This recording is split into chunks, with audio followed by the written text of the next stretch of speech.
Hey everybody, this is Rydo, and we're back to another live stream of Yu-Gi-Oh! Master Duel and video game news. Today is Friday. Where's my mouse cursor? Here it is. August 25th.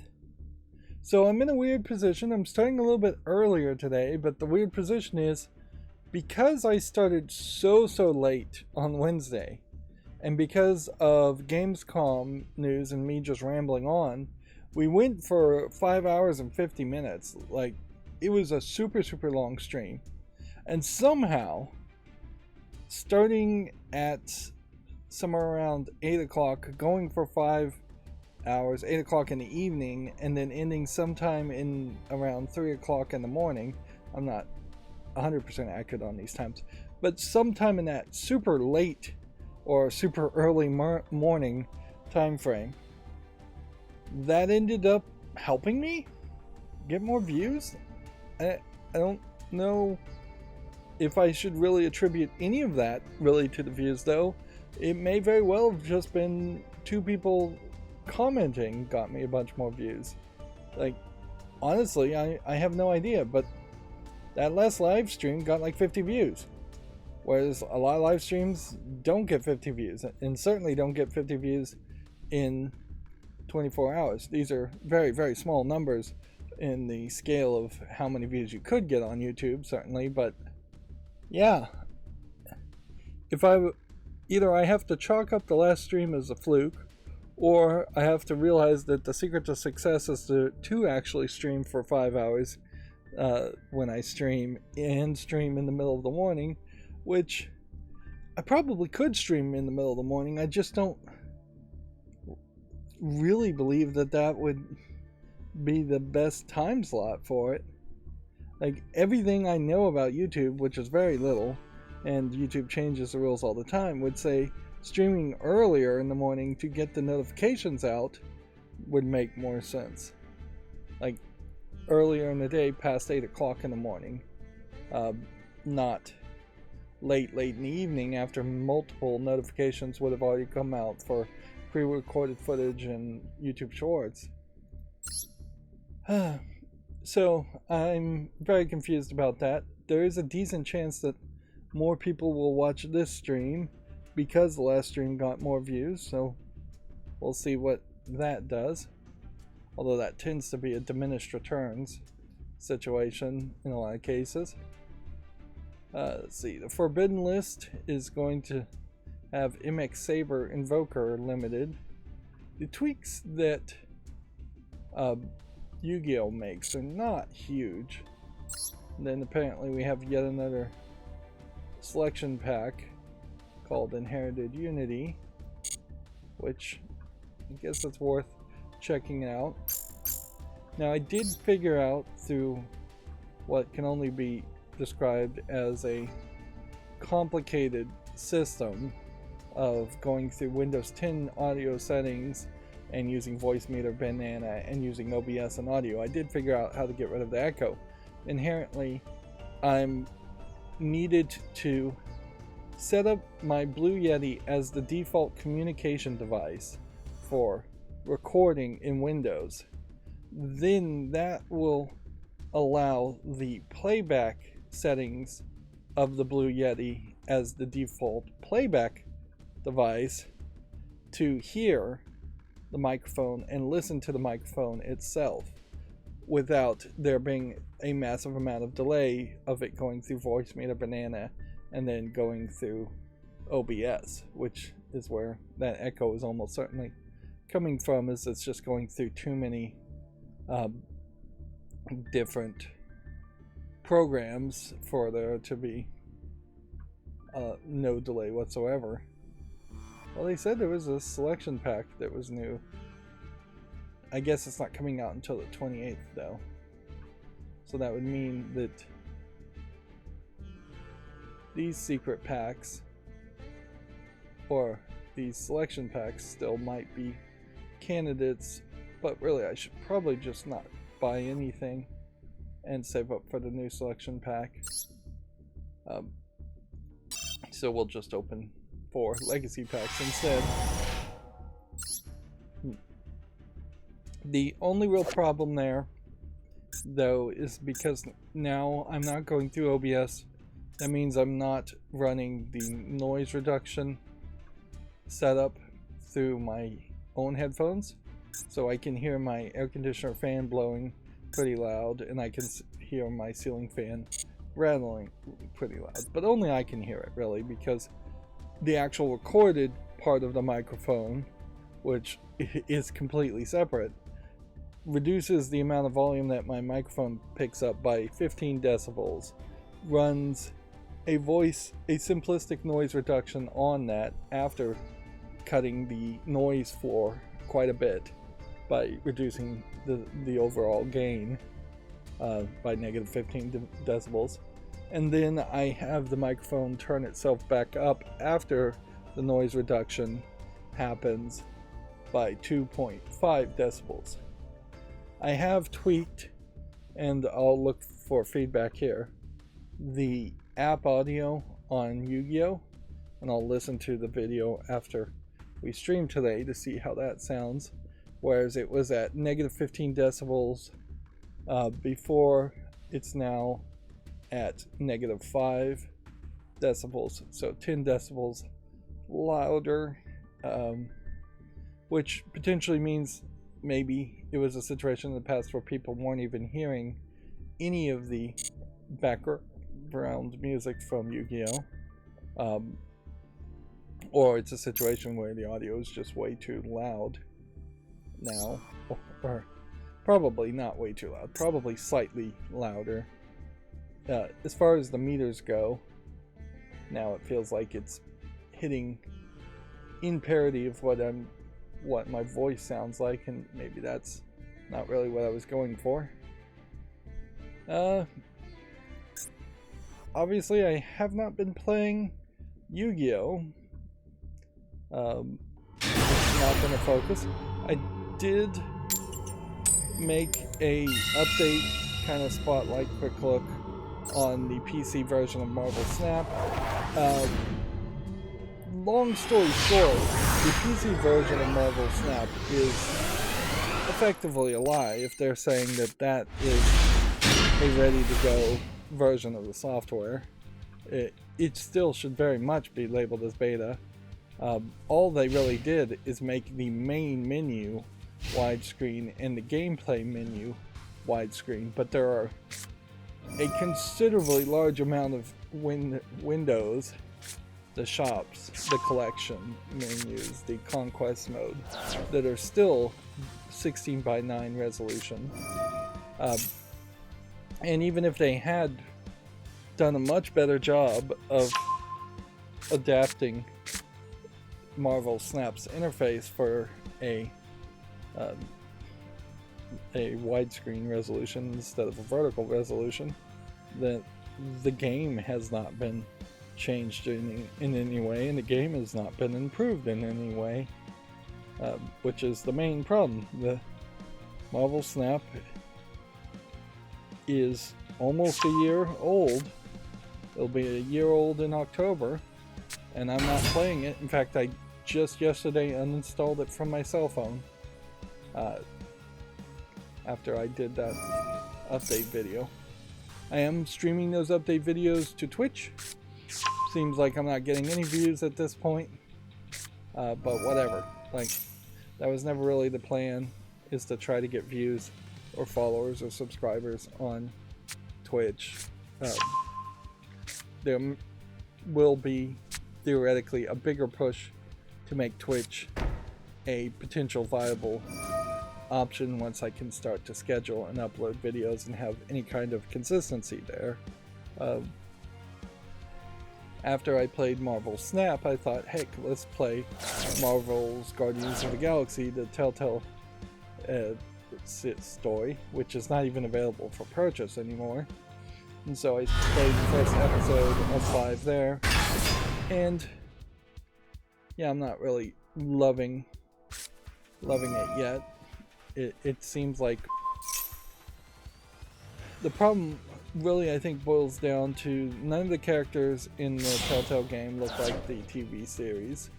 I don't know or care about the the characters of the Guardians of the Galaxies well enough, but I do know that they're important enough that none of the characters are actually going to die in the story. Marvel wouldn't let them do that, so there's not really that much of a threat.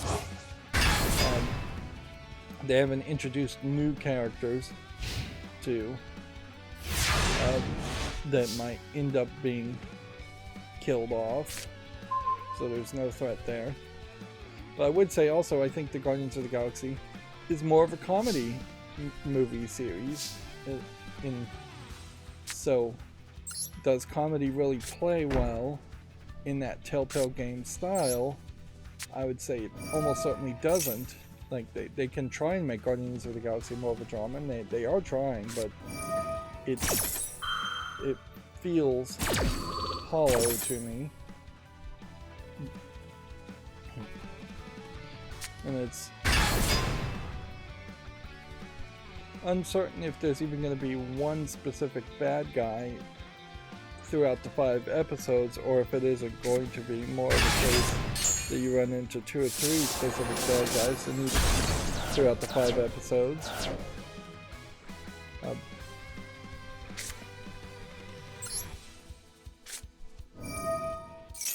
There's just so much of a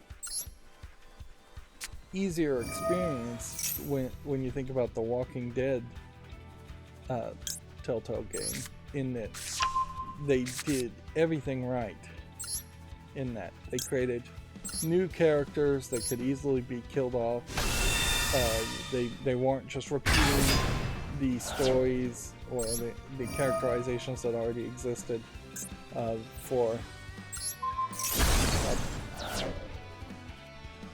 the comic book or the TV series, and they heavily focused on the moral choices you were teaching a little girl, whereas the moral choices that a Guardian of the Galaxy is going to do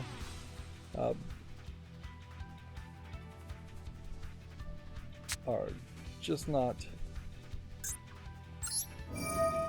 as in question, because you kind of know the Guardians of the Galaxy are just going to try and get money. They're led by greed, pretty much, nothing else. Maybe a little bit of desire to save the galaxy and actually guard it.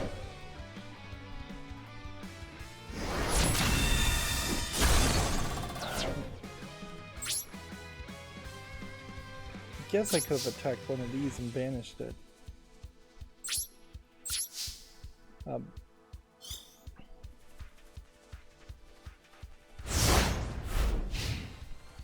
That's a new animation that seems like what's showing that a card's effect is bringing a card back to this field.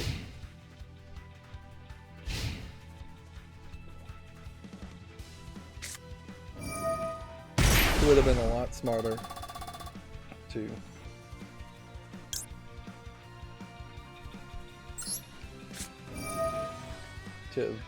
banish a normal card from the field.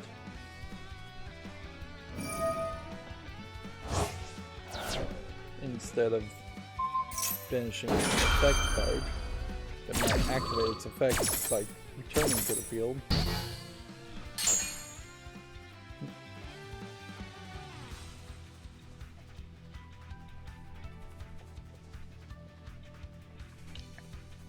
So yeah, there really isn't a lot to say around the Guardians of the Galaxy Telltale game so far. The Telltale servers are shut down, so you can't seemingly see your choices at all. The choices didn't seem to unlock after episode 1.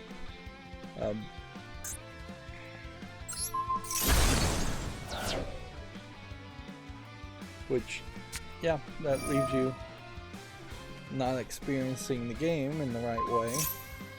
It also eliminates crowd play and I guess it kind of doesn't matter, because if you wanted to play the game in general, you just can't do it. And if anything, that just really highlights how the vast majority of Telltale games have not been re-released in any way by the new Telltale, if the new Telltale even owns the rights to it. And it's not just because it's a Marvel thing.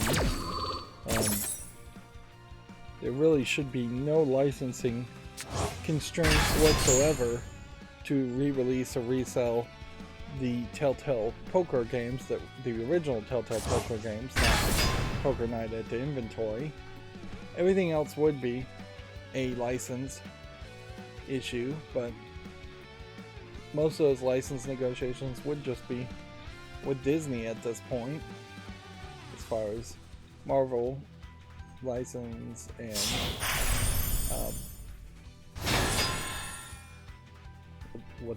there's another one that Disney would own now.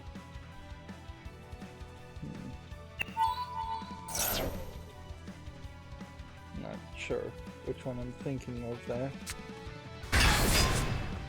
But even at that, if the new Telltale did just ignore all the old games, because they would cannibalize the market for new Telltale games, there would have to actually be a market for new Telltale games, in that the new Telltale would have to actually be releasing games at, unfortunately, a fairly fast pace, which really highlights how Telltale failed.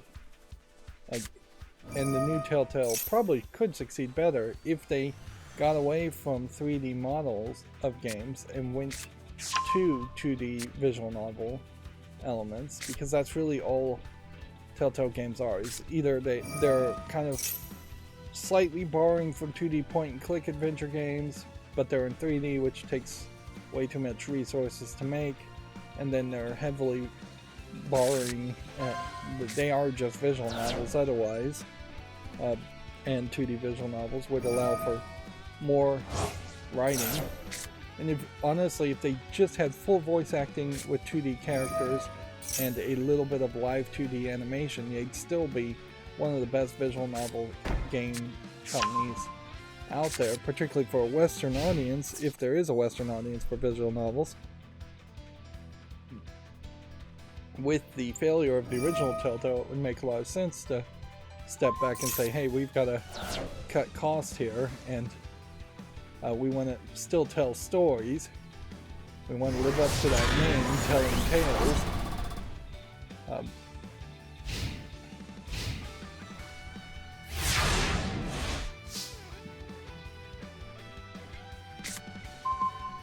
But yeah,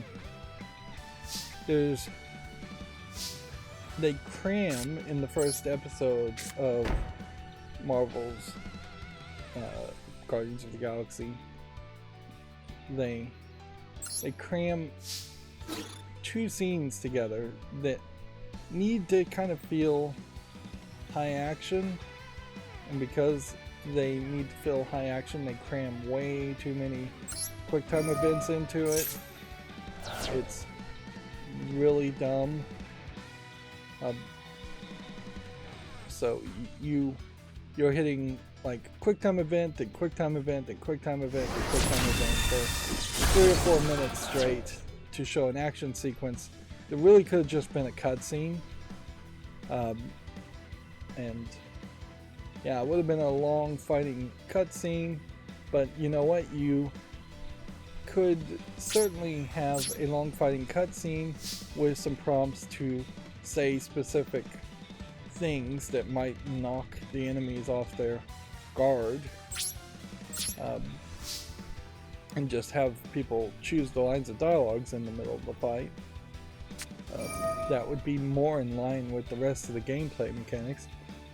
And then there are basically in the first episode 2 areas where you're in these very small circular arenas and you're walking in a 3D environment to click on or look at 4 or 5 objects at most.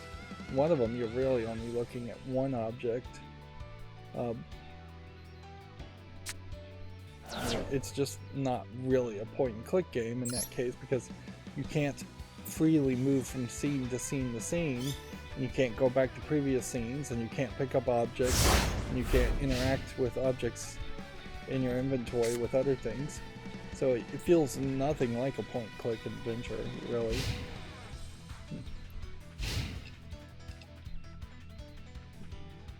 I'd also say there's a high emphasis of playing Telltale games with a controller, not a mouse.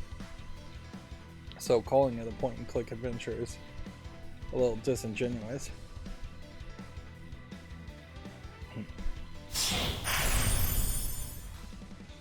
It would make a lot of sense with or without the new Telltale for Marvel and DC to both have slightly interactive stories.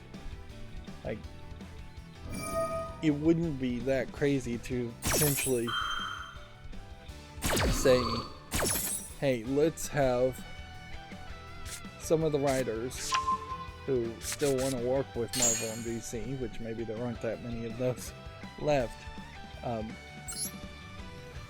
let's have them do a spec story based on the events of other stories, or do stories much like the 40s and 50s style of comics, where it doesn't really have to be good and it can be wild and crazy, and we'll just do it not as a comic that we're actually trying to make canon, but as this side video game interactive thing.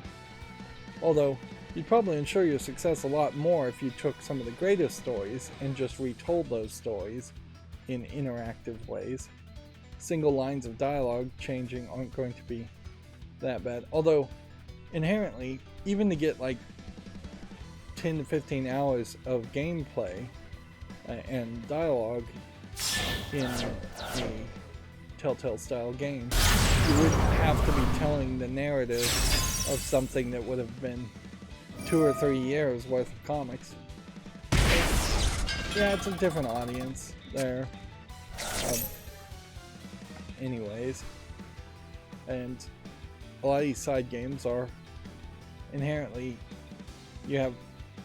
comic books have to kind of promote themselves to make themselves relevant in every way they can. The comics are promoting themselves to make themselves relevant. The movies are promoting themselves to make themselves relevant.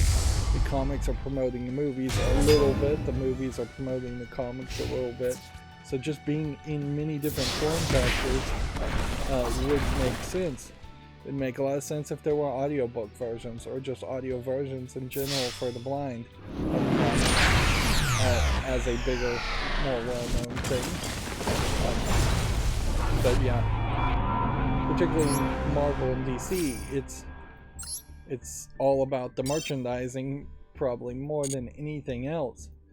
You're getting a significant amount of profit by licensing Batman and Superman on lunchboxes and backpacks and bed sheets, and so you have to struggle to make sure all of those characters are always popular. Or at the very least, Marvel needs to make their superheroes popular enough that Disney will continue to make the Marvel Cinematic Universe, and DC has to make their characters popular enough that they continue to make DC movies, or DC TV series on CW at least. Alright, let's go ahead and move on to the news. I seriously doubt today's stream will be anywhere as long as Wednesday's stream. Weirdly, that was a very, very long stream for the fact that there really wasn't that much announced at Gamescom.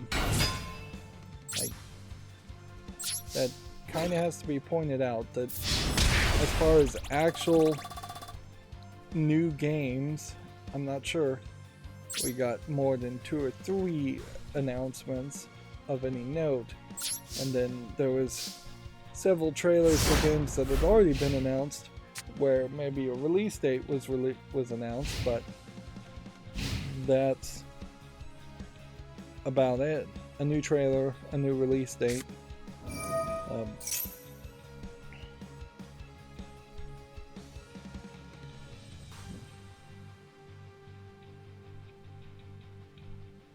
see. Destroy all monsters on the field? Sure. Let's, I guess, return this card to our hand then.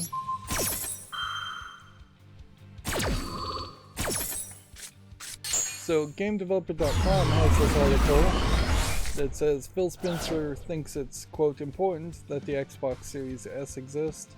It may not be as technologically strong as the sibling system, but in Spencer's eyes, the Xbox Series S will always be just as necessary.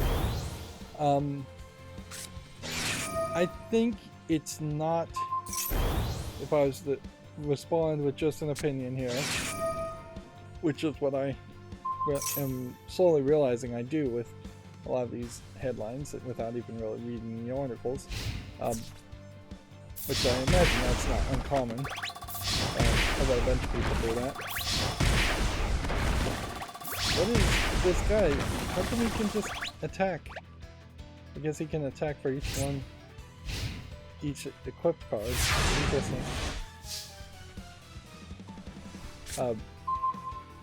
I would think it's not a matter of there needs to be always a weaker console.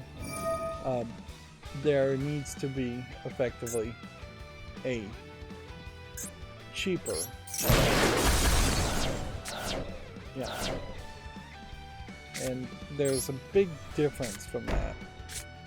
The Xbox Series X is the premium brand product, with it being sold as a premium product, whereas the Xbox Series S is sold as the budget product.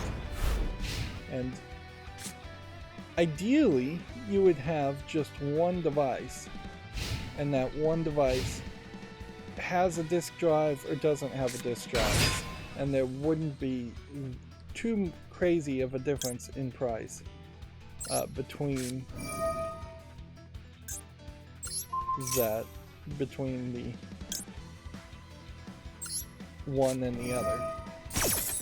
So if the Xbox Series S, it kind of doesn't matter that it's smaller. Noticeably, if size mattered, and that it's about half the size as an Xbox Series X, then the Xbox Series S would sell considerably better in Japan, because I would say Japan in particular would be the most size conscious on the consoles. Although notably, that the large size of the PlayStation 5 is not in any way inhibiting the price of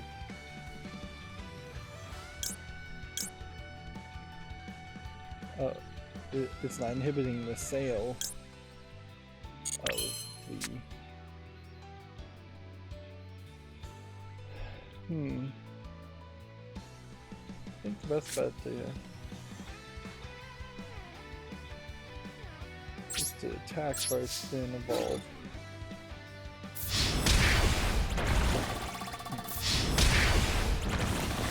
Yeah, Japanese people are buying PlayStation 5s when they're available in pretty high numbers. Yeah, I guess we'll just do this. And they aren't buying the Xbox Series S. But theoretically, it is a harder sell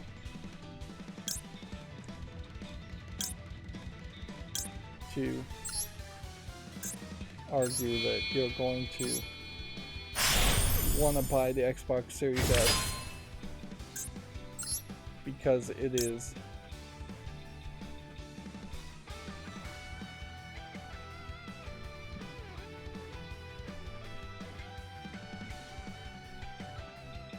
I guess I probably should have done this the other way.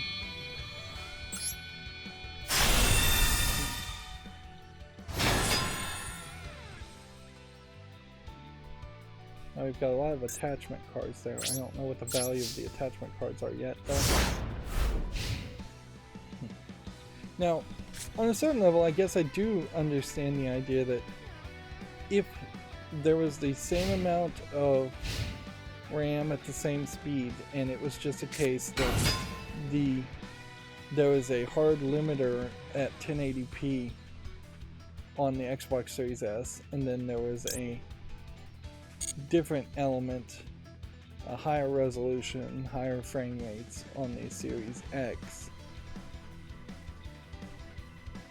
I'd be okay with that issue too.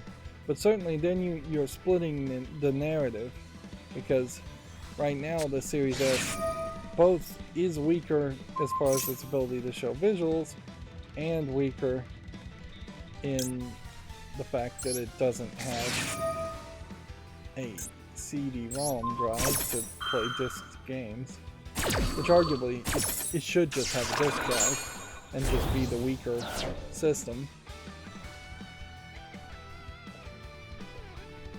Inherently, it would make a lot more sense if both the Series X and the Series S did not have an internal disk drive at all, and they just had a FireWire USB 3 style plug on the back, and they sold a disk drive, and then you could bundle disk drive with the Series X if you wanted to.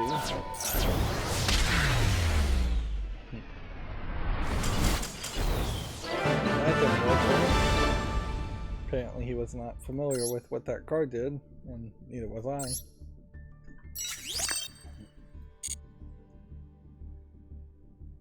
In part, it almost certainly is a case that the next generation of consoles will try to have more of an emphasis on the weaker Series S equivalent, to the point where I really wouldn't be surprised if there isn't a pro version of the consoles even released at the same time. It would kind of make sense if they said the next Xbox Series X, Series S equivalent, whatever they're going to call it, which it's time to call it something else. Just use numbers. I mean, you already screwed that up with Windows 10, 11, and assumedly 12, and people aren't too upset about the numbering system. So call the next Xbox Xbox 8. Not that it really would be the 8th console that they've ever made. If anything, it would really only be the 4th that they've made, but you could call it Gen 8 and have a disk drive, have it be fairly weaker, wait a year to announce the Pro version, because the Pro version is just going to be so expensive anyways. I wouldn't be surprised if we see some real hesitation to announce new consoles when it's time to announce new consoles anyways, because I suspect the part shortage is still going to be an issue. I heard something about there being delays in the Panama Canal again, which is yet another thing that highlights the problem with the idea of just-in-time shipping and delivery, in that if one thing gets backed up because of all of the globalization of shipping parts all around the world, there is a high chance of trouble happening. Let's see if this actually does anything. Well, that didn't seem to do anything.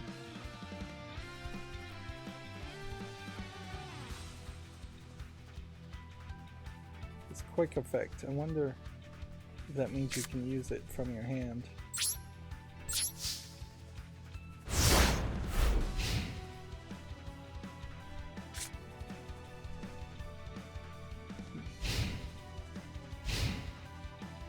Let's look at the actual quotes here, I guess. In his words, Microsoft needed a console that would specifically target those who couldn't and possibly still can't afford a $500 Xbox Series X. Thus, the Series S fills an important need as an entry-level price point for many new families or players coming into the market. Having an entry-level price point console. So yeah, it's exactly what I said. It doesn't have to do with you need something that's technologically worse. It's you need something that's cheaper, which, fair enough, you do need something that's cheaper. Although inherently, one would hope that there would just be a way to have a cheaper next generation console anyways. You certainly could do that by updating very little. It's not like there was going to be that many technological breakthroughs. Why is this not working?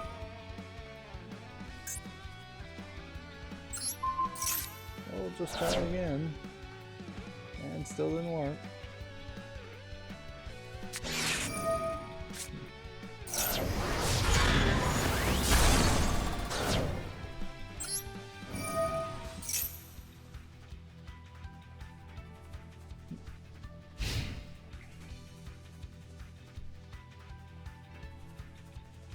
But yeah, I think you could probably, you're already losing money on a console sale, or one assumes they're still losing money on console sales, so you could probably remove the disk drive to reduce the cost by about $50, although in fairness I would suspect it probably costs Microsoft about $40 to get disk drives in there, the Blu-ray disc drives, which you would expect it to be a 4K Ultra HD drive, and I definitely don't think that it makes a lot of sense to have two different disk drives, one that would just be like a Blu-ray drive and one that would be an Ultra HD drive, or even one that would just be a DVD drive for like old Xbox 360 games.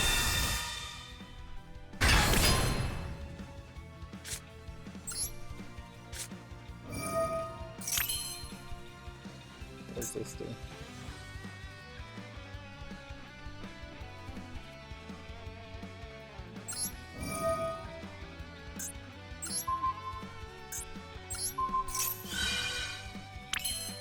Wow, nothing will stop this.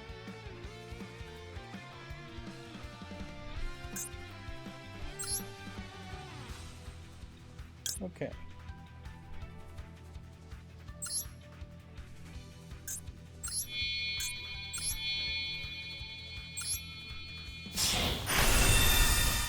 So number 39 Utopia, then number S39 Utopia,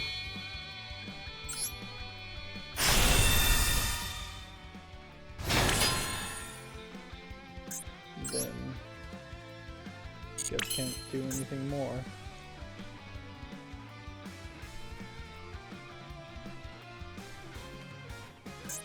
Unless I'm supposed to summon this.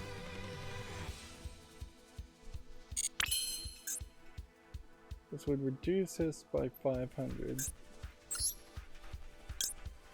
I need 2 light monsters. If I could get another light monster on the field, then I could summon that, and then it would reduce that by 500 and increase that by 500. So that would work.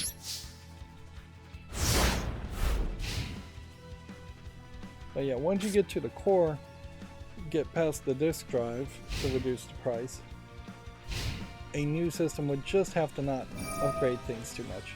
Slight improvement, if it potentially may only be like 1 megahertz or 100 megahertz faster than the current system, which probably isn't enough. It probably needs to be about 10% minimum faster than the current system as far as CPU, and if you don't increase the CPU speeds or give more cores, which I'm not sure how many games really are best optimized with more cores anyways, I don't know if there really is much of a difference in Xbox games between having 4 cores and having 6 cores. But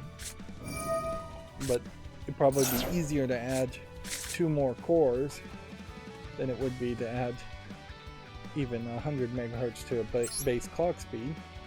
Faster RAM at the same price would probably be fine. More RAM at the same price would probably be fine. It is worth pointing out that the Series S and X both use hybrid RAM systems in which some of the RAM goes to the CPU and some of the RAM goes to the GPU. There is some AMD technology there to speed up that process a little bit too, where at the moment the technology mostly has stuff going from the CPU's RAM through the GPU, through the RAM, computer RAM, the CPU RAM gets filled up. Then that CPU RAM, for textures in particular, has to go through the CPU processor, and then it goes to the graphic processor's RAM, probably also going through the GPU's processor. And there is a slight technology to just say, hey, let's just have something like direct memory access where the CPU's RAM immediately is accessible by the GPU, and you don't have to move things around, just eliminating a step. But it's a step that gets done very often, so it would speed things up. There's not really too much other technology that you could need to do with a new console. Have Wi-Fi 6E support potentially, for as little as Wi-Fi 6E will be adopted.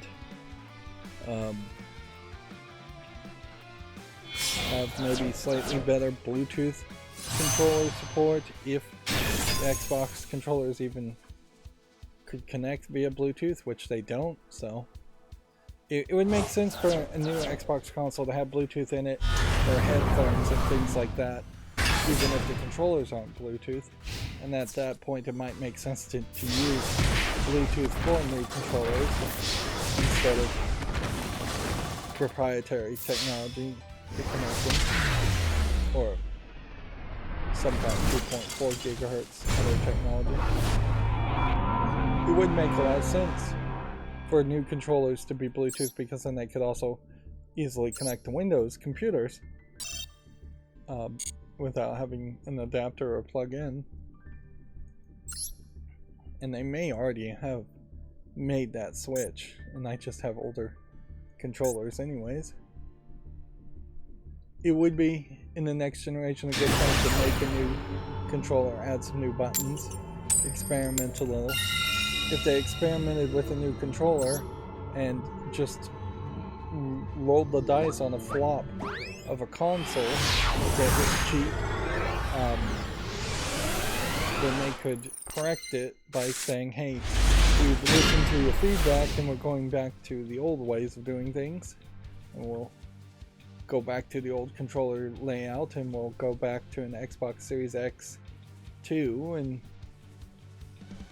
improve upon any little experiments there. The fact that the Series S and the Series X both were released at the same time didn't leave a lot of room for experimentation, and Microsoft really hasn't done that much experimentation with its consoles, whereas it might somewhat succeed with that.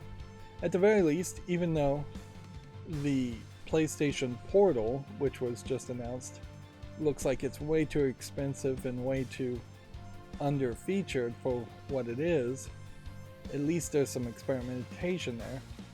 And I do expect we will see an also-ran concept there. The question will be, is Microsoft in the next year or two going to announce something that is closer to a Steam Deck competitor or a PlayStation Portal competitor?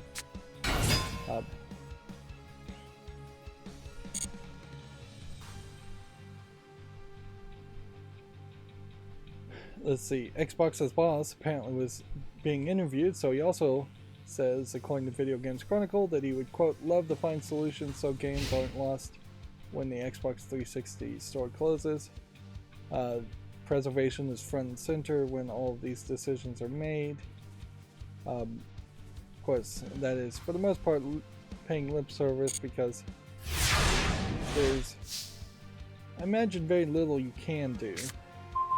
Like, the 220 games that don't have backward compatibility or a way of being transferred over are more than likely just too difficult to negotiate, or the companies that would own the rights to them have moved on, gone out of business, or something like that.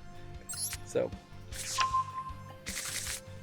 Microsoft right now is struggling to do a major Activision Blizzard merger. I seriously doubt that they are going to have their lawyers try and contact 220 companies and renegotiate things.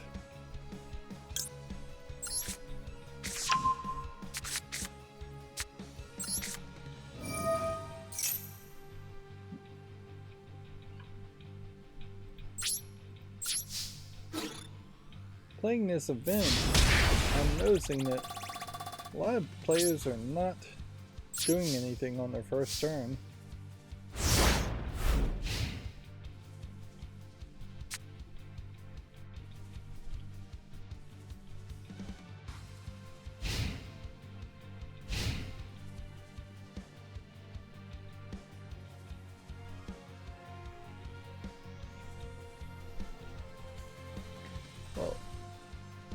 Yeah, here it is. Gamatsu tweeted this interesting thing, and he's saying that YouTubers / influencers keep emailing him, the one person that runs Gamatsu, requesting game keys. Which is weird because Gamatsu doesn't review games. So there's really no reason why he would be getting a significant number of game keys in the first place. I'm sure people sometimes offer, and I would assume he probably turns them down, or if he accepts it, he's accepting it perhaps unethically, if such a scenario would happen. I would say it would be fairly unethical to be offered something in your stance of being a video game news journalist, when you aren't actually a video game critic and aren't actually going to play the game as part of your business effort to review it.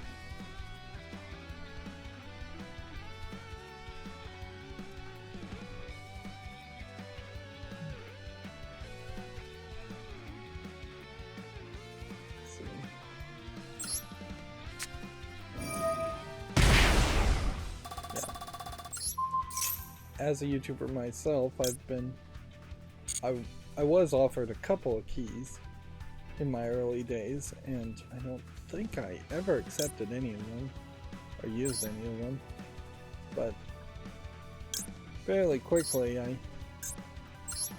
found it was not worth the effort. I think somebody offered me a key for a game I had already covered, which is pointless.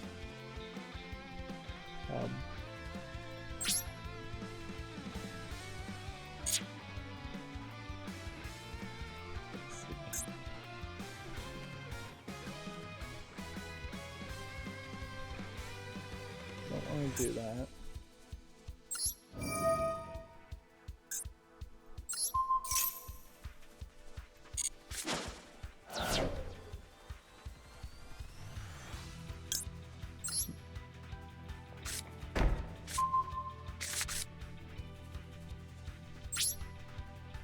By special summoning those two cards, I can't attack, unfortunately, so I thought that was really the right move. It almost certainly wasn't.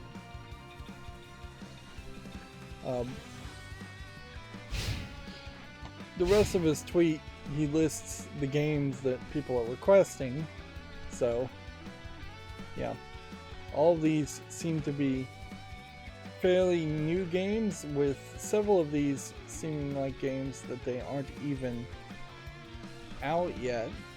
And then he says, guys, use Google, which I guess he's inherently saying you should use Google to contact the people that actually made those games, which is, I guess, the best suggestion you can say. Inherently, though, I do know that there is a large number of people, possibly people running bots, that are just trying to get anyone and everyone to give them Steam keys, possibly not even for people to actually just play them and get free games. Because yeah, a brand new game, getting that for free would be valuable, certainly. But there is also Steam key trading sites.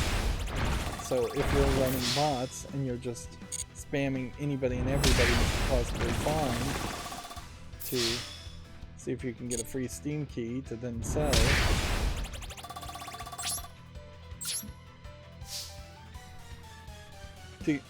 I guess to get back to the ethics of it, in my mind, your best bet really is to not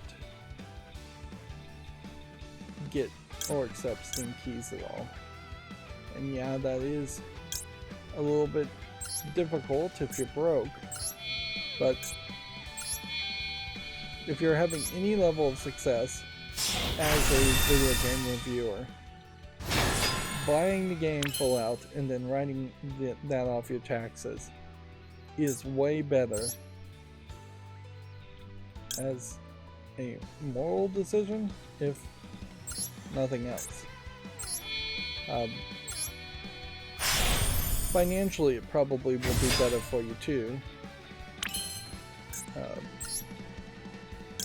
But yeah, it is a very trivial office expense if you are running a medium to large company to spend $60 or let's say $180 a month for 3 AAA games. But yeah.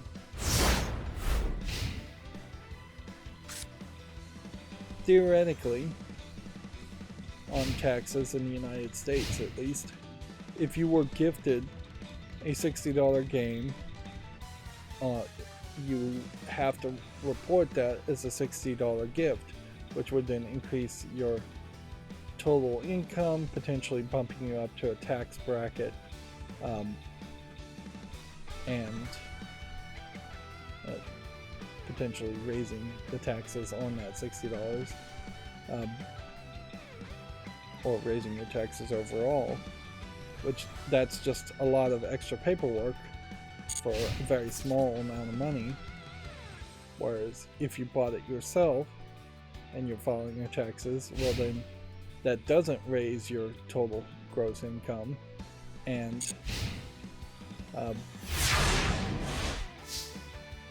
then you can write that off as a business expense in effectively a kind of itemized deduction way.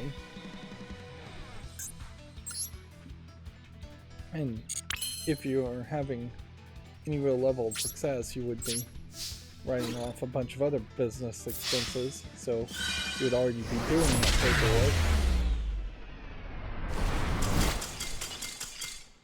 But it really doesn't have as much to do with taxes as it just has to do with the appearance of being bought and sold and owned by video game companies, and taking those steps to looking like you're too friendly or too close to the people you're supposed to be criticizing or reviewing games for. All of a sudden it creates the problems of video game companies not getting early access to games when they give bad reviews, or video game reviewers not getting game codes and then not being willing to go out and buy the game because they didn't get game codes.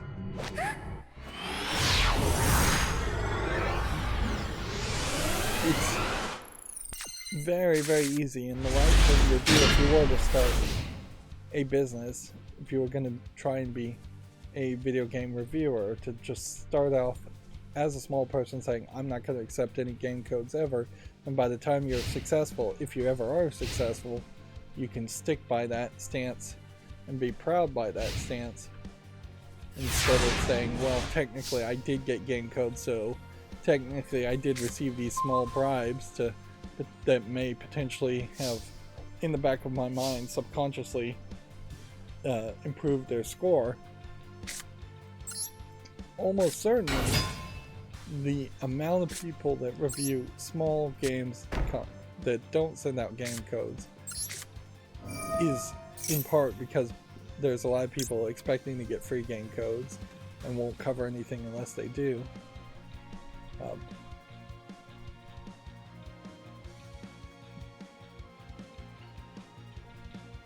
see.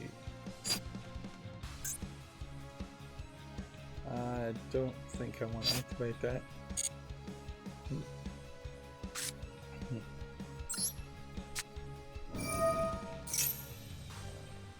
You definitely have a lot of people that will only review games if they get early access codes in particular, which is much more value than that, certainly.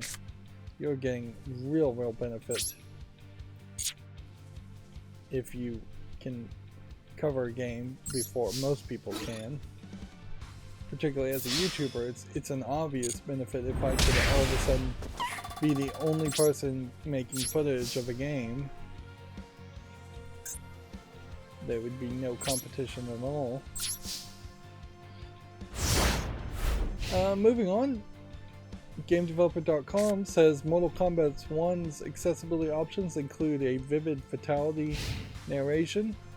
As weird as it may sound, there probably is a market for this.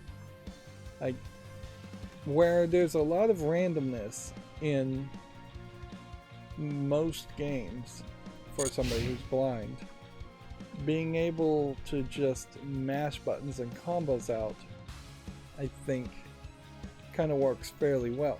Now, inherently, though, I would imagine if you are a blind person trying to play Mortal Kombat, you're going to have to play it on pretty easy, and you're still going to end up flailing a lot of times, doing entire fatalities and combos where the character is not close enough that your punches are actually making contact. Although, particularly in Mortal Kombat, if you throw Scorpion's Spear and do the get it over here action and they don't block it, then that would put the character within range to do other combos. But in all fairness, I would say this is probably more of a case that they are just being a little bit sensationalistic and trying to get some news press based on Mortal Kombat just being violent and gory. Seriously? 2 of them now? Let's see if we can do anything here.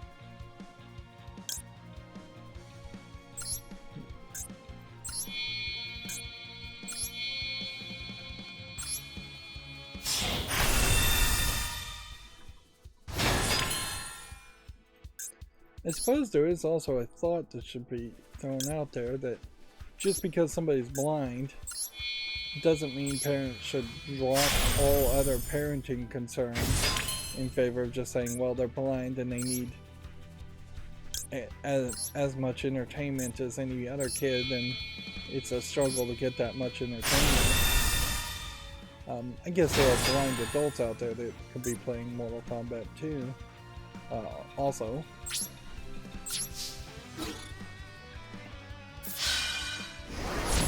So yeah, I guess that is really the appropriate audience to narrow it down would be blind adults that want to play Mortal Kombat, which isn't, I think, probably a big enough audience to justify such a narrative thing.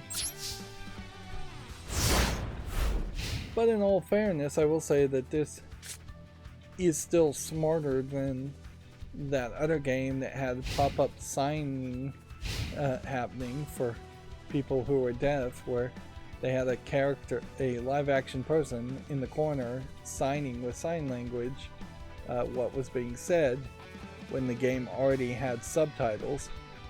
The number of people that can't read English subtitles but do understand signing is very, very small, particularly if you eliminate like babies who understand baby sign language.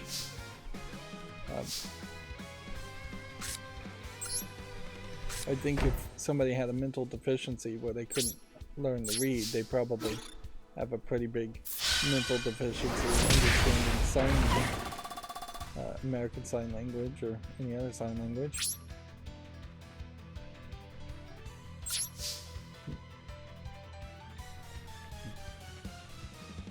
But it also certainly shows a element of where the minds are of even developers who have been around for a long time, like NetherRealm and Ed Boon, being the guy, the figurehead there, in that their focus has shifted here. Wow, nobody is playing anymore.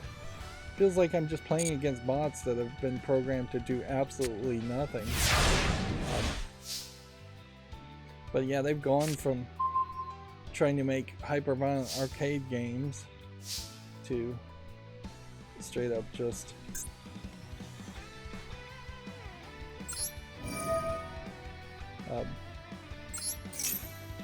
being concerned about accessibility features and using that as a way of promoting a hyper-violent fighting game.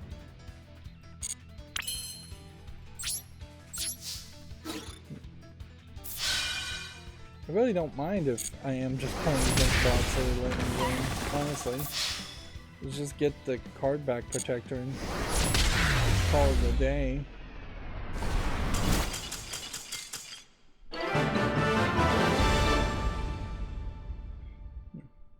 Although I'd prefer just quick disconnects over that if they are just going to have me win.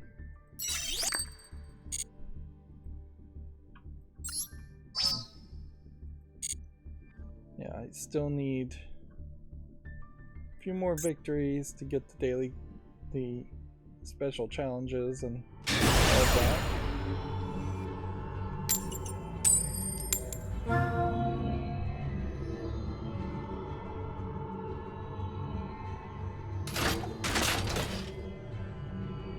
I think this Neil Mohan is the new guy in charge of YouTube, although he just says YouTube in his Twitter.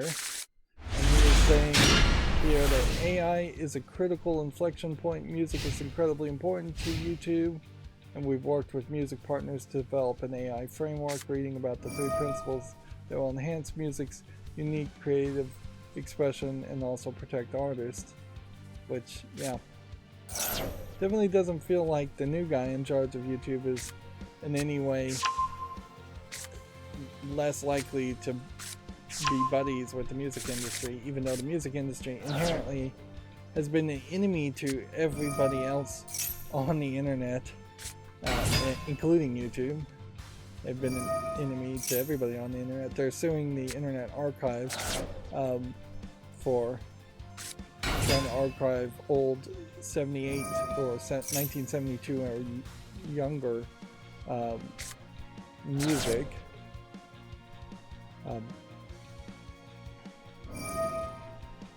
Which, yeah. So, but music on YouTube is also a bane, in my opinion, to every other content creator on YouTube, in the fact that it is just a very different product that is stealing market share away. Although in a certain level, the fans are going to what they want. So people that are listening to music on YouTube want to listen to music on YouTube, but it certainly does suck that if you have a video about video games, there is a decent chance that the next thing that will be suggested to you and autoplayed to you will be some kind of music video thing, if the algorithm thinks that is the case. And inherently, I guess the problem there is the audio is just a little bit easier to make than video is. Although that complaint, it really pales in comparison to just the content ID claims and DMCA's that the music industry has done. So, as far as what their principles are, YouTube also announced that they're doing a SoundHound Shazam technology now, where you can just hum a song and potentially find it. Although if you hum a song, you're almost certainly going to get the RIWA's music version of it. You're not going to get a cover or even a better version of it that isn't being sold by the recording industry.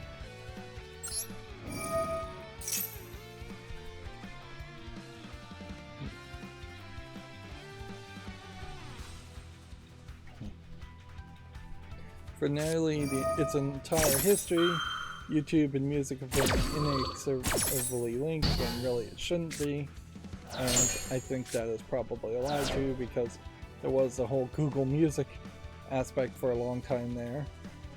YouTube really shouldn't be the place for music.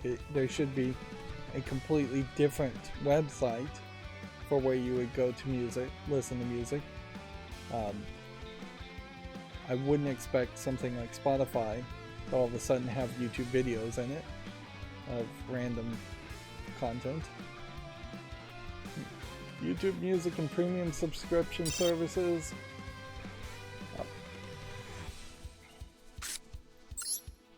So, Principle 1 says AI is here and we will embrace it responsibly together with our music partners. So this is going to be fairly generic, and I don't know if that really is a principle. Anyways, because you're using this wiggle word of responsibly without actually committing to anything. Even the statement AI is here, I think, is somewhat debatable. We're at the beginnings of AI arriving, but it easily could be 20 or 30 years before a thing called AI actually feels like AI.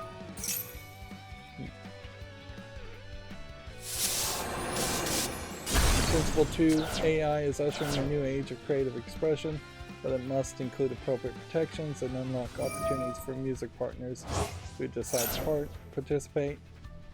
I guess the general idea that they're implying there is that they're working in the background furiously, I'm sure, to make it so you can use samples of other musicians' music through an AI to make your own music.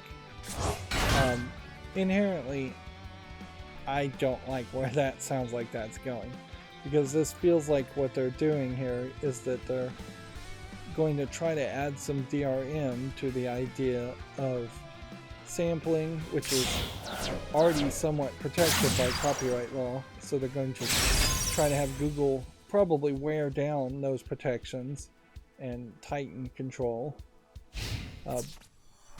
Plus, it seems like they're just going to empower and make it easier for people to make more of those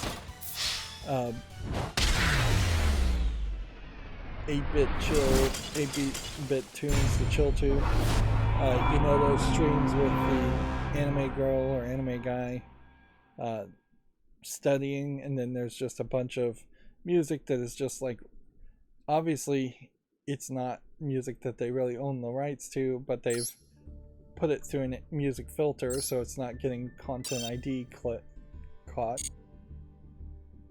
Yeah, if all of a sudden there's an AI algorithm that allows people to make hundreds, if not thousands, of live streams that go 24/7 for weeks on end, just playing music to get more views, to get more ad revenue, while putting in no creative effort at all, that doesn't benefit society as a whole by adding anything creative.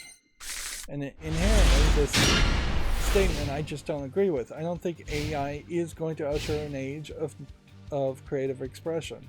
It's going to usher in an age of stealing content without really putting enough creativity into it to justify it as a new expression at all. I have absolutely no music skill.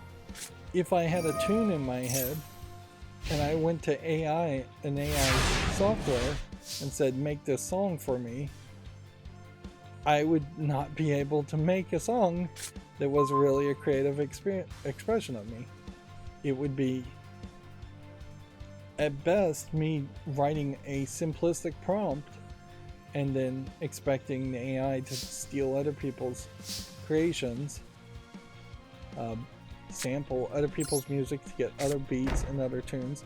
I don't understand concepts like chords and tones and major fifths, things like that. I never was in music classes or anything, so all of that I would, if I really wanted to make a song, I would need to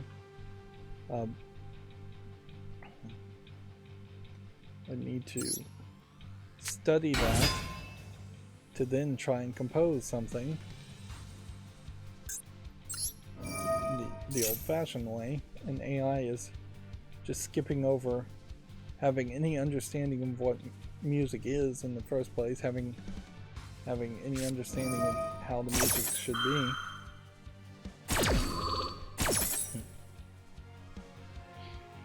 And just because I can hum doesn't mean I'm actually making a song.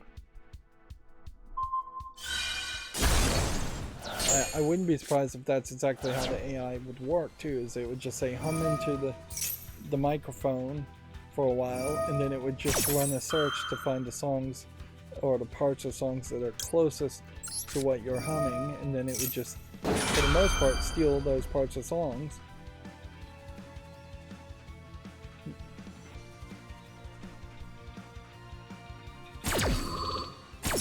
And I'd be fairly lenient on the stealing aspect too. Like, obviously stealing a single note from a song is not really stealing, since there's a very finite number of notes that a musician can play. But if you're stealing entire choruses, entire refrains, entire stanzas, sections of multiple notes, that's probably stealing. Although in fairness, a chorus and refrain may really only be 12 notes. Arguably, it would be easier just to say all music shouldn't be copyrighted in the first place because it's too simplistic of a language. Moving on, the third principle, we built our industry-leading trust and safety organization and content policies. We built an industry-leading trust and safety organization and content policies. We will scale those to meet the challenges of AI, which industry-leading does not mean good in that case. Trust and safety organization meaning they have algorithms flagging things and deleting channels for random reasons, and they just want to scale that more. Now, in all fairness, I will say YouTube has perhaps empowered a small number of creators with the music that they are letting people use without it being content ID'd.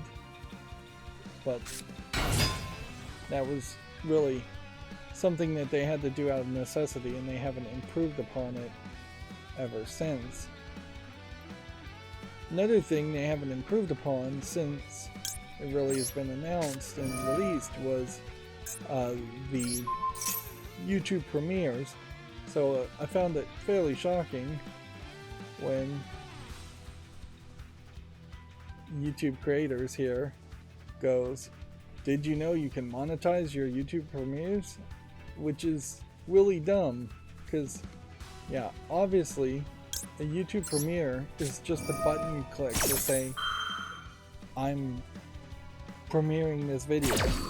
It's not even in the minds of most viewers, I think, an indication that the creator is going to be in the chat or watching the chat when this pre-recorded video releases. There is some small thought that that is what it's supposed to indicate, but a YouTube premiere is just a pre-recorded video. Pre-recorded videos have been the main thing YouTube has been all about for since its launch. There's nothing special about that. Any pre-recorded video can have enabled ads. Any pre-recorded video can allow viewers to super chat or super stickers, and anybody in the YouTube partner program can have channel memberships for member-only chats, which, yeah, at a certain level, I guess if you get big enough and your chat just gets too out of hand, member-only chats might be something that's just a necessary evil. It certainly would cut down on the spammers, I imagine, quite a bit, if all of a sudden you had to pay some amount of money for the chat. Although you would also be severely curtailing the free speech of the vast majority of people on your channel, and getting severely fewer comments.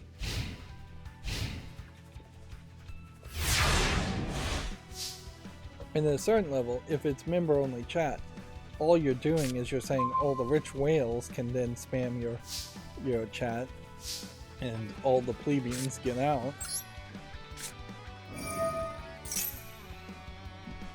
All the poor people get out. PC Builder Simulator 2 has a version 1.5 update introducing the MSI Workshop theme.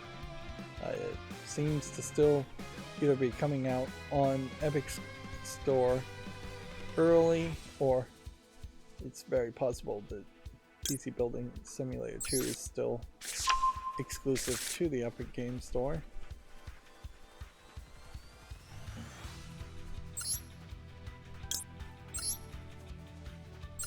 But yeah.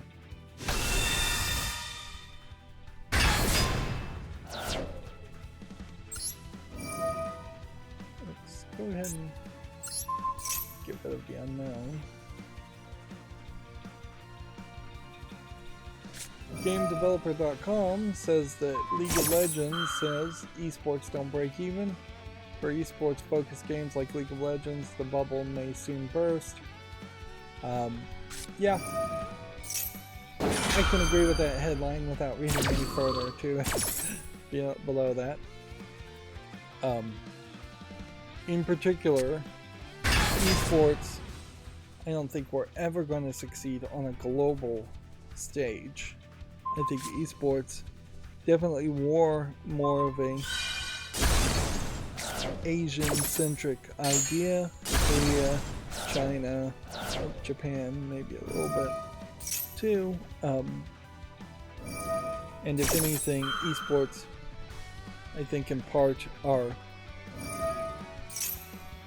filling in a gap where things like American football are not popular in Asia, and while soccer may be a little bit popular and cricket may be a little bit popular amongst the youth of China, Korea, and Japan, I don't think those sports are that popular. And so they don't really have national sports otherwise that I think the youth really are interested. Sumo wrestling is the national sport in Japan, and nobody young really watches sumo wrestling as much as they might watch esports. I imagine there's some martial arts tournaments and things in other Asian countries too.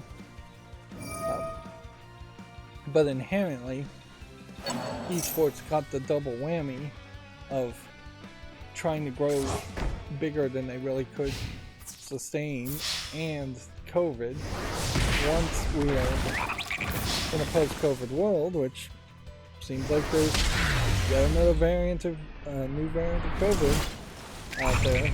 But once that initial lockdown and pandemic started happening around the world, that killed the idea of just massive group meetings and get-togethers and events. It hasn't completely eliminated the odds of massive gatherings, but it certainly has severely reduced them. I think inherently there is also just slightly weird experience when you're talking about esports, in that you're just watching other people play video games. Yes, they're playing at a very high level, and that is the same for if you went to watch an American football game, is that you're watching high level players playing American football when you could also be playing it. Although, in all fairness, American football and baseball and those sports are also losing their audiences with the newer generations. Nobody wants to sit through all of that. But I think in the esports case in particular, there was a real lack of need to be in the room to watch it, since it's all happening digitally on the screen anyways. I would say I have noticed that it seems like the Games Done Quick events also are getting attended by smaller numbers of people. So the general concept of going to a place and sitting in a room to watch somebody play a video game, I think, is losing its appeal. And we have no E3. E3 is effectively dead. And the other events like Gamescom have a reason why you would go to them, in that you're seeing new games or playing new games and getting that kind of hands-on experience.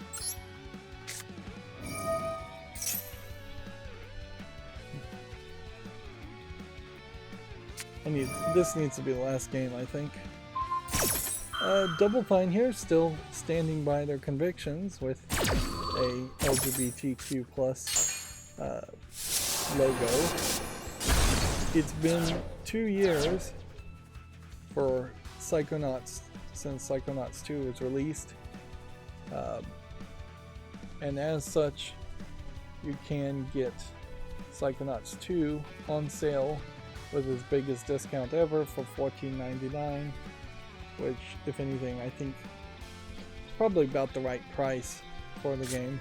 It is a little too weird of a game to be sold at a full price tag.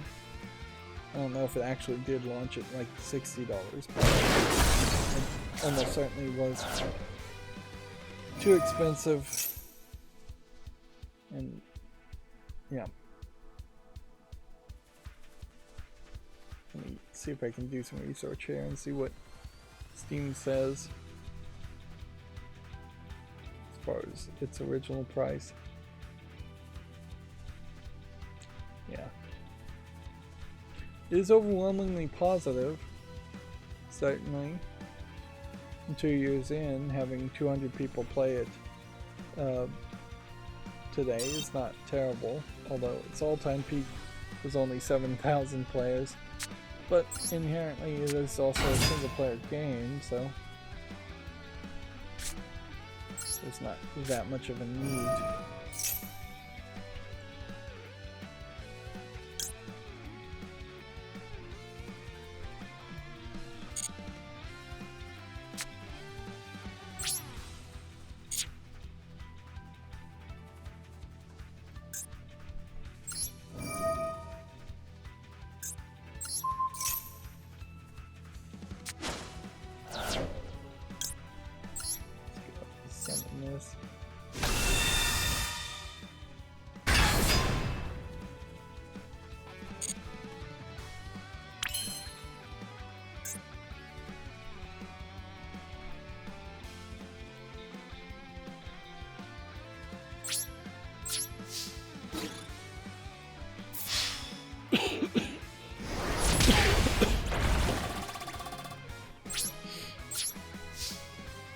Okay, yeah.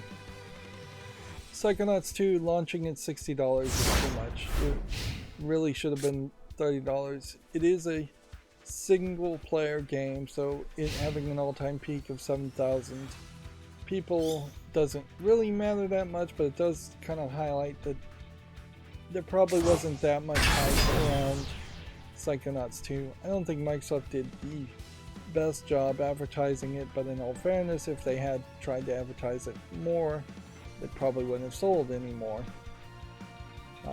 Double Fine definitely felt like they were doing most of the effort to advertise it themselves, which at a certain point the question becomes, why are you even owned by a company if you're going to be put in charge of the publishing and advertising? And I think that is kind of the problem with Microsoft's acquisition so far, is that they have really failed to have a centralized group of management in charge of advertising and publishing things. Yes, we get promotions and of ID at Xbox type promotions, but there definitely feels like there's a certain level where they just tell the guy in charge of Double Fine to come out and promote his game without being hands-on enough to say, hey, our theme this year is this, we want everything to use this color palette, we want to advertise these things at these times so they don't cannibalize our advertising for other things in general. And yeah, Microsoft has effectively admitted that they really haven't been hands-on enough. Maybe that is why Larry Orb is aka Major Nelson is no longer with the company. I don't really feel like Microsoft has ever really been on the ball though with synchronizing its promotions and advertisements. There should be somebody with a giant calendar on the wall effectively saying, these games are releasing here, here, and here. Commercials for these games are releasing here, here, and here. This calendar should be probably determined by several people on some kind of publishing committee, several managers working together.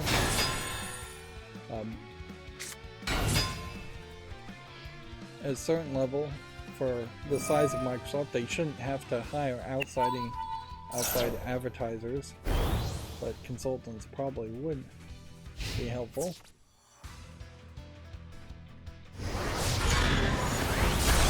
Another major news story here, Star Citizen apparently has received $600 million in funding. Still not a finished game. Yeah. There definitely feels like there's just a level of crazy that some fans of some games are.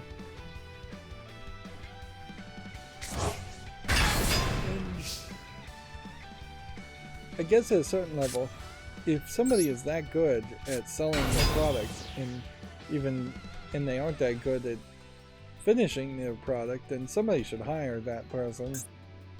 Microsoft should hire the people in charge of Star Citizen and say, hey, these people have figured out how to advertise and get people hyped.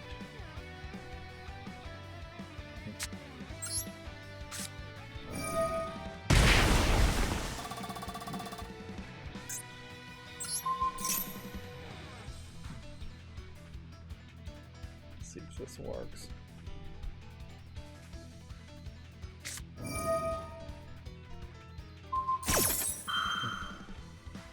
Apparently, according to GameDeveloper.com, Bandai Namco considers Elden Ring a possible gateway to Armored Core 6, which, wow, does that really just highlight the nonsense. So if I tribute a card that I'm supposed to be tributing anyways,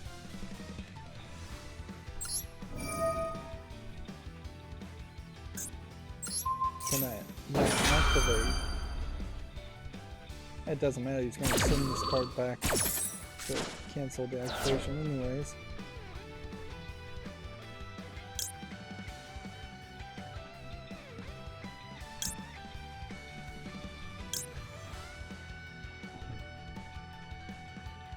I don't know if any of these are gonna help.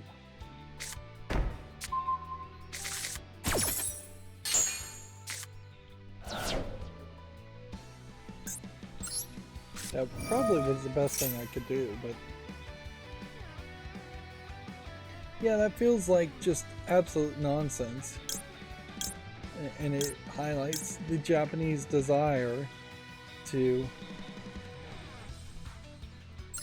push worldwide audiences, effectively push everybody into what they think are the games that people should be playing.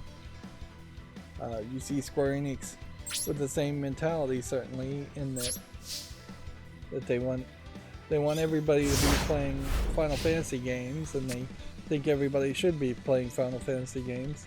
There is a level of delusion there that they have bought into, the managers have bought into.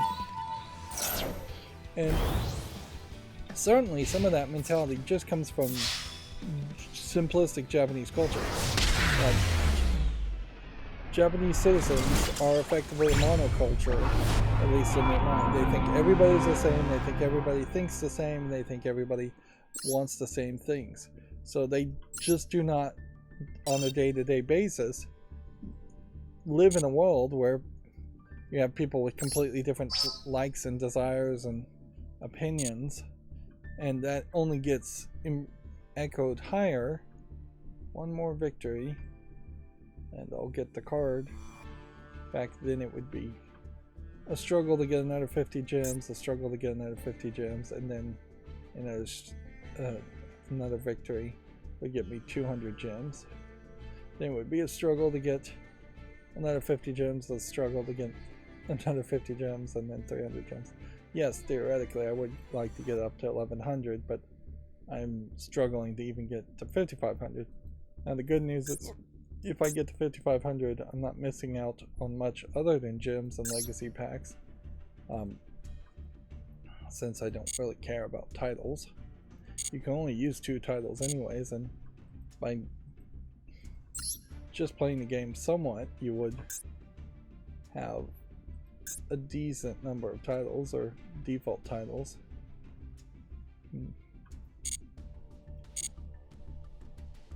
Let's see what we are at with the quests.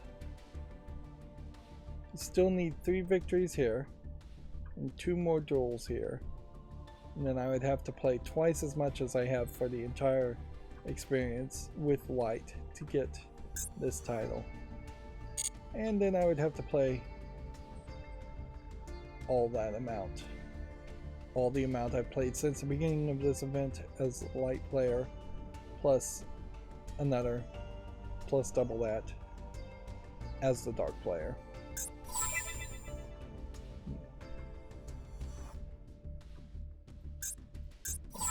Well,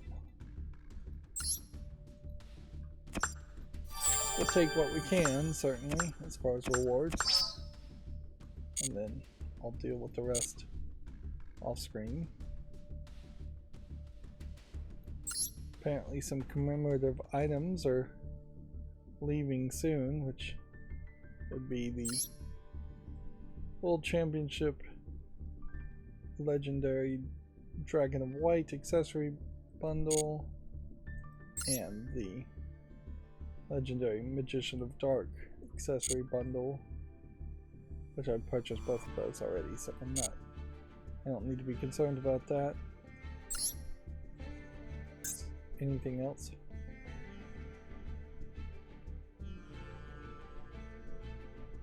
Let's see. The new secret pack, Trapped in the Wicked. This one, for this new secret pack, is going to end in 3 days. So if I wanted to open more packs of this, I should do it in the next 3 days, although it's probably not that important. Same as the case for this. Yep. What's funny though, I would say, is that the pressure from Yu-Gi-Oh! Is still way less than the pressure from Marvel Snap, as far as just how much time you really would have to play Marvel Snap, particularly because of Conquest mode being added. Which it's ridiculous that it's comparable at all, considering Marvel Snap games take 3 minutes to play for a round at least in Conquest mode, and it takes 20 to 30 minutes to play a single game in Yu-Gi-Oh! But then Yu-Gi-Oh! Is much more of a varied experience and much more interesting of an experience. So yeah, just reacting to this headline, this is ridiculous. Yes, there might be some people who like Elden Ring and who will like Armored Core, but to speak out loud that a mech game is in any way going to be connected to a fantasy Dark Souls style game is fairly ridiculous, particularly when you have gone out of your way to hire George R. R. Martin to write the story of Elden Ring so it would appeal more to Westerners, and then now you're trying to bring those Western fans potentially to a very Japanese story. I can tell you with certainty that Armored Core 6, the 6th game in the series, which would also imply that anybody new to Armored Core 6 would have missed out on a lot of backstory. That's just ridiculous. Baldur's Gate 3 is going to come to Xbox later this year. Apparently, Larian has found a way to bring Baldur's Gate to the Xbox Series X and S after all, albeit with some compromises. It'll probably need a tech comparison at some point as far as what compromises really happen there. Although, in all fairness, I would say this feels like an odd story or an odd line of thoughts for Larian to even have, because your game Baldur's Gate 3 being based off Dungeons and Dragons really shouldn't be that complicated of a game. It should be fairly easy for it to run smoothly on the Xbox Series S and Series X. Yeah, I just don't imagine that in Baldur's Gate 3 you need to have like the processor going at full blast or the GPU going at full blast.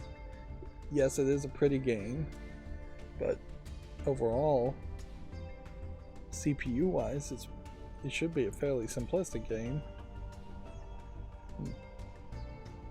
Moving on, also, Baldur's Gate 3's first major patch is out now, and the second one is coming soon. Noticeably here you have Video Games Chronicles definitely going out of their way to use the romance sex options in Baldur's Gate 3 to sell. Like, this is almost certainly not a screenshot that was provided by Larian, although Larian themselves are also using the sex to sell in a little bit. But this is also probably a good example of the problems with Video Games Chronicle as a news source, in that they're talking about 1,000 bugs, and at no point here there is even a link to a list of what the bugs are, which that's weird. And then Dragon Age Dreadwolf is reportedly getting delayed internally multiple times, with BioWare saying it's now targeting a summer of 2024 release at the earliest, which, okay, I think a lot of games get delayed internally, and until there is an actual announcement of the game's release date, you pretty much assume that that's the way things keep happening. Probably is a little demoralizing to the developers of the game if a game is getting delayed over and over again, but it's probably more demoralizing to the publishers than the developers. Developers are probably just breathing sighs of relief to say, oh good, we're not going to end up being forced to release a completely unfinished garbage game. I would think there is potentially good reason to delay Dragon Age Dreadwolf and continue to polish it, just to keep it away from Baldur's Gate 3, just to keep it away from even Diablo 4. That way it doesn't cannibalize the market of fantasy Dungeons and Dragons type games. Apparently the PlayStation's latest PS5 sale knocks £75 or €100 off of the console price in Europe. Discounts are available in countries such as the UK, Spain, Portugal, and Italy. Not very helpful for people in the United States, though. And yeah, definitely seems like there used to be a lot more parity between the value of a euro and the value of a pound, but the pound's value seems to have fallen quite a bit. And then let's see what the rest of these are. Oh, yes. So I was talking about in the last stream that there was a site called Jealous-Skin where you could create your own skins, since Xbox announced 3 wraps for your Xbox Series X. I did check out Jealous-Skins. That's an old company that I haven't looked at in a very long time, 8 years possibly, and they don't have custom skins for the Xbox Series X. But this website, Skin It, certainly does, and notably they have it for cheaper at $35, where the Xbox official wraps, which you can't put your own custom image on, was selling for $44 for one, and I believe $55 for the other. So since the Xbox Series X is just a trash can style design, a box, it does leave it certainly open to get wraps and skins if you would want to do that. Now, arguably, I would like to see the next Xbox console probably not go for such a large rectangular concept, but the reason it's that shape actually makes a decent amount of sense. And it kind of doesn't make sense that the Xbox Series S isn't exactly the same size and shape, and with just more empty space on the inside, or even half the height. But having a singular fan at the top and a little bit of air intake at the bottom isn't the worst thought in cooling design.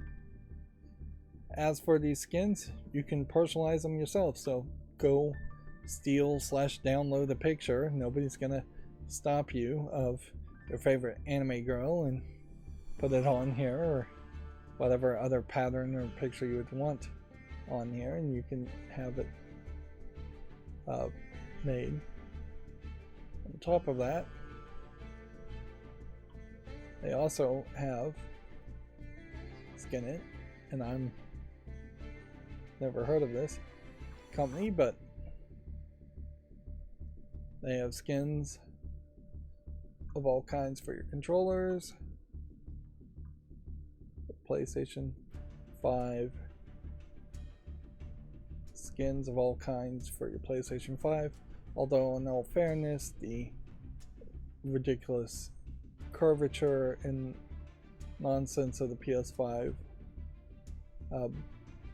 doesn't make those skins look amazingly good. But yeah.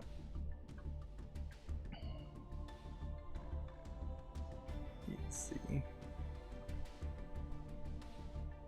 Xbox Series X controllers. They have skins for also.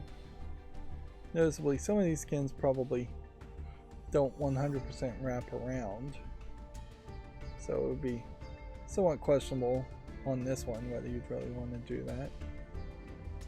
Is there really any difference between the Series X and the Series S controllers? Looks like it's just the color.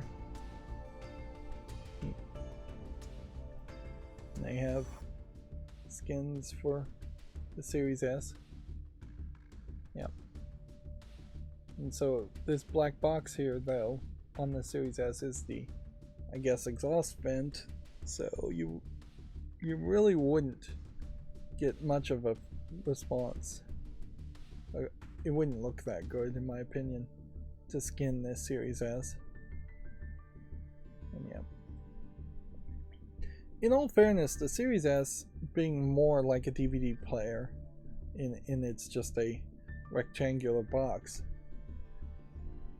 still kind of makes a lot of sense. Bookshelves and TV pieces of furniture, like AV shelves, things like that you would put a TV on, still do kind of benefit from being that size. And if you were going to try and mount something on the wall behind a mounted TV, you definitely couldn't squeeze an Xbox Series X behind the TV, where you might be able to squeeze a Series S behind the TV, although the airflow there would be pretty bad.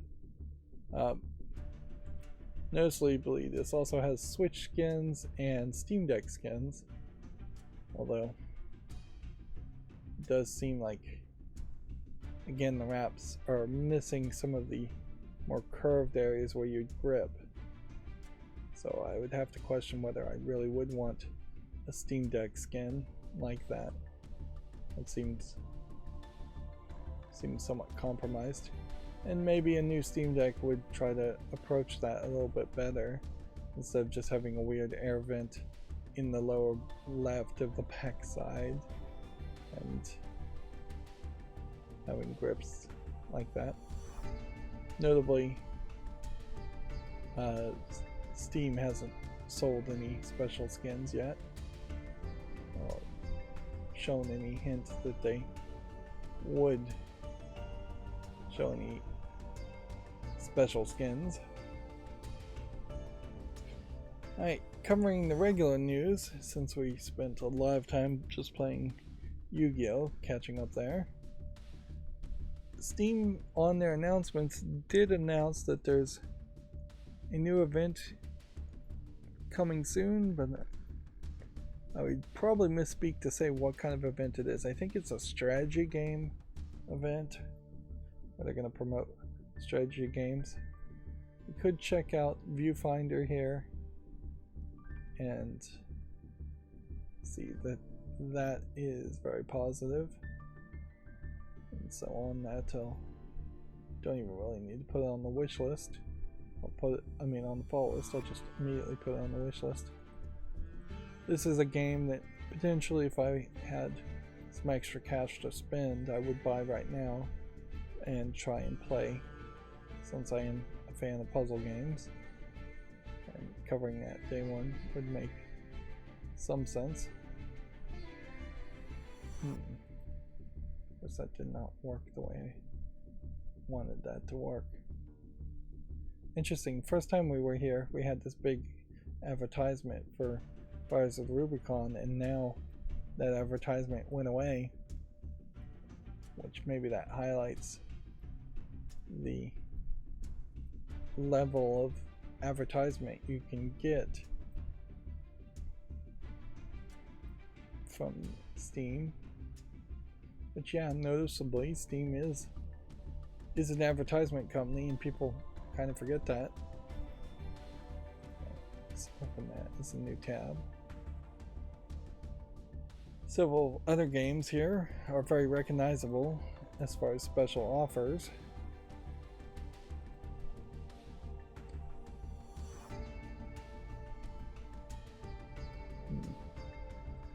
But for the most part, I wanted to see Armored Core 6 here.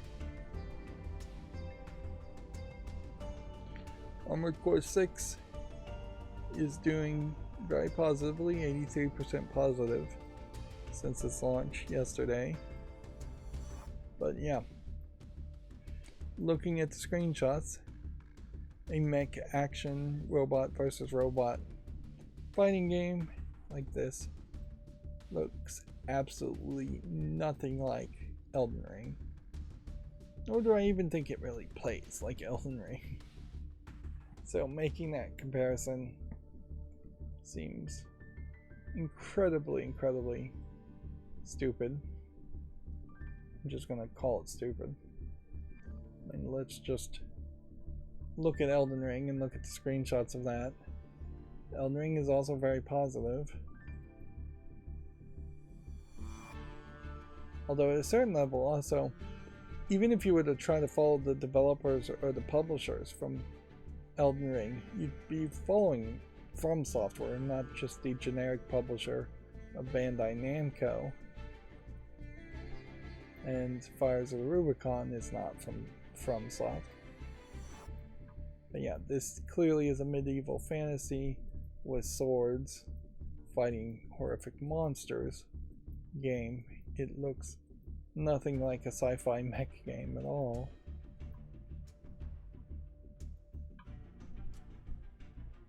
You really are just comparing apples to oranges there. Well, you know what? I was wrong. It is actually developed from FromSoft. So, I guess technically if you're just following everything from FromSoft, maybe you could see a connection there. Like clicking on FromSoft just takes you to Bandai Namco's publisher page, which this has been an issue too, is that Valve really let publishers steal the credit from developers and publishers by clicking on one name and ending up in a different place. And I'm sure some developers don't really care, but the end user definitely cares. If I click on something that says FromSoft, at no way should I be taken to Bandai Namco. In the same way, if I clicked on any other link on the internet that indicated I was going one place, it shouldn't be taken somewhere else. I guess in all fairness, if you look at all the Bandai Namco that recently have come out, Mobile Suit Gundam is the closest thing you would compare it to if you're trying to make a comparison. But why make a comparison? Why not just say, hey, this is the latest game in a series of those games? If anything, the better comparison is probably Tales of Arise. They just announced Little Nightmares 3. It'll be funny if they try to say Elden Ring might be a gateway to Little Nightmares 3 next. Or that they'll say Pac-Man might be the gateway, or Dragon Ball Z Kakarot might be the gateway. There's a lot of diversity in the games Bandai Namco's published.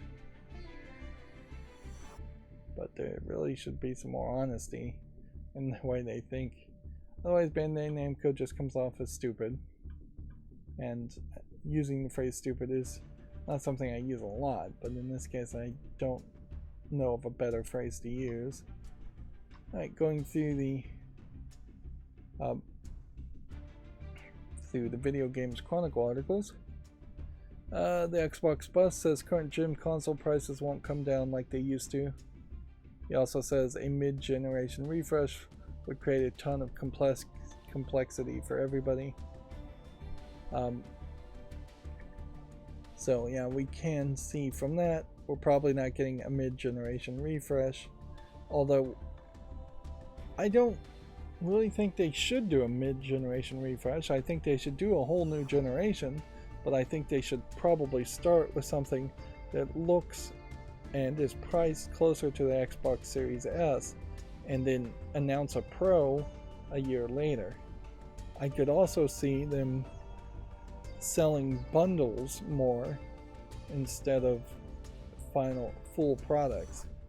I could see a version of the next Xbox that has no disk drive and has one controller, and that's it. It doesn't have a HDMI plug, which would be fine. It doesn't have like a cheap headset to talk through, which that would be fine. It would have to have a power plug. That would be ridiculous for it to not have that, and a power brick transformer almost certainly. It would need that. It could easily not come with any kind of free trial, or it could come with a lesser free trial for Xbox Game Pass. But yeah, you just make it very bare bones and very cheap as much as possible.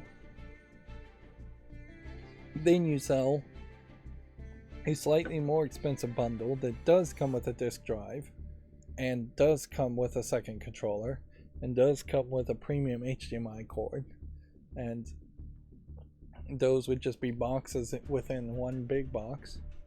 And then you would sell versions of that box with a free game or a longer Xbox Game Pass subscription.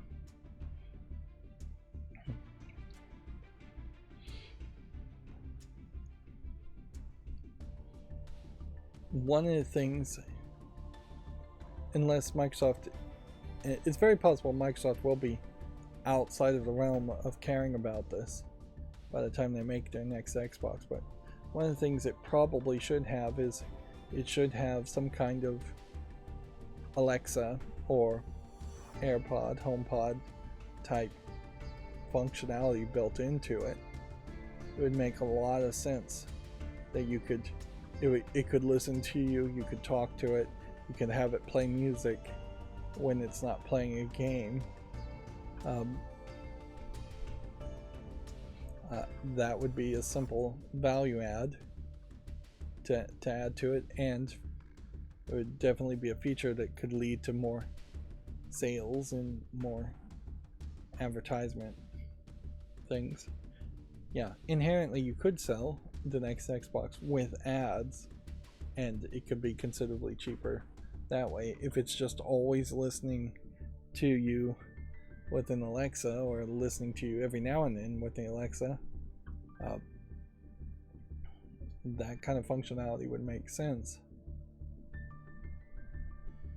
You could potentially have a card in the back that plugged in and plugged out for different styles of Wi-Fi, although it's probably not worth it to have upgradable Wi-Fi unless you're just not going to have Wi-Fi at all and have only a wired connection, and sell some kind of adapter, USB adapter.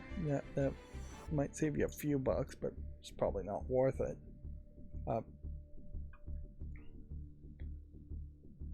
Also, I would think the next Xbox is going to be probably a little bit more power friendly. It would be nice if there was a way that power companies could say, hey, shut down your Xboxes or put them in low power mode because the grid is strained.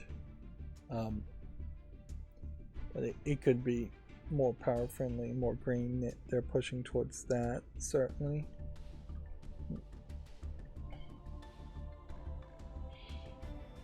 It could be a smart home device in general, which would be nice. If there's certainly a different way you could approach the next Xbox to have what they call fast streaming channels. If there was something like a Roku in it with the free ad-supported streaming television, instead of potentially it needing an HDMI in and it recognizing that your cable box is plugged into it, which was what they tried in the last time to make it a home entertainment device. Whereas nowadays that idea might work more, as fewer and fewer people actually are using cable boxes or watching just your regular TV services. Already Xboxes do, like Amazon Prime and Netflix, I assume, and I assume it does Amazon Prime. I know it does Netflix. So adding more fast channels, having that better oriented, would make a lot of sense. And yeah, if it had like a thread matter border router type technology in it, it could connect to smart devices and turn off the lights in your room. That would be nice. They could potentially pop up smart doorbells, ring cameras when somebody rings the doorbell on your TV. It definitely could do more than what like an Apple TV could do, potentially, or a Chromecast, and compete on those aspects. and that would be simplistic value add stuff. The things you could probably add in software right now if you bought it to program it. It's crazy that Windows 11 even really doesn't have any smart devices or Matter connection to it. You would think when a Ring doorbell launches, there would be an easy way for that to pop up a video stream on a computer, particularly considering how powerful most gaming PCs would be. Anyways, moving on. Phil Spencer doesn't see a world where the Xbox Series S has to miss out on some games. I don't think they would ever do that. If they were going to do that, it would be after they've already announced something new of some sort, to the point where they would say the Series S is no longer relevant. It looks like Stalker 2's release may have slipped to early 2024. An update here says new trailer confirms that Stalker 2 will now launch in the first quarter of next year. Which, okay. Todd Howard wants Elder Scrolls 6 to be the ultimate fantasy world simulator. The game directors often wonders if it was announced too early. Like, how could you possibly make the argument that it was announced too early when it's been over a decade since Elder Scrolls 5 Skyrim was made? Like, the problem here isn't the announcement. The problem here is that they have done a terrible job in actually developing Elder Scrolls 6, and a significant portion of that may be because Todd Howard wants a bunch of features and is constantly thinking of new features, which is causing them to start all over again. But I think another big part of it is the fact that when you actually look at what Skyrim games are, they are games built around trying to make mechanics and systems instead of trying to make anything that is just a bespoke piece of art, a one-time cutscene, a one-time interaction. They want hundreds, if not an infinite number of randomly generated caves that are all very similar and repetitive like in Skyrim. They don't want 5 caves that were handcrafted with level designers and artists with 5 unique puzzles in those caves.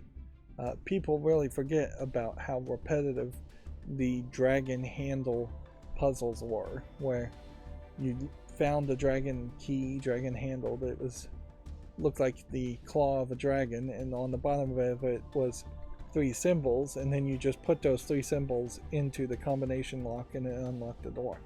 And that was a puzzle in Skyrim's mind, and the biggest thing to a puzzle in Skyrim's mind.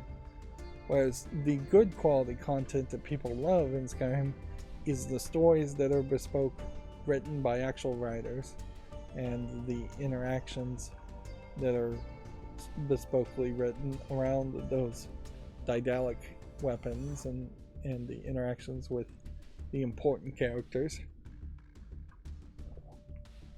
You forget about the unimportant secondary missions where somebody sends you to just go clean out a cave or clear out a camp of enemies. Inherently, a lot of my anticipation of an Elder Scrolls 6 whenever it gets released will be based on the experiences people have for the previous Bethesda games, which so far, Fallout 4, people didn't hate it, but it wasn't particularly great either. Fallout 76 is another game more focused around systems and having players create the story and create their own fun. And so Starfield will be the next hint as far as just how detailed and complicated it might be, or how polished it might be. Honestly, I wouldn't be upset if Starfield is a very relatively short game that is just very polished and doesn't have a bunch of random cave equivalents or a bunch of gameplay mechanics that don't matter, such as the ability to collect all the cheese in Skyrim and put it in one room. The next free Epic Games Store titles have been revealed. Cave Story Plus is going to replace Homeworld Desert of Karak, which is now free to claim. PlayStation Productions website may be hinting at a medieval movie or show. A brief glimpse of its protagonist can be seen in the new trailer. I would think that might be a hint at a new game more than anything, but PlayStation Productions maybe, I guess, only makes inner movies. So PlayStation Productions is a studio formed in 2019 to adapt its original game properties for film and television. Okay, so that would be why they think it's film and television.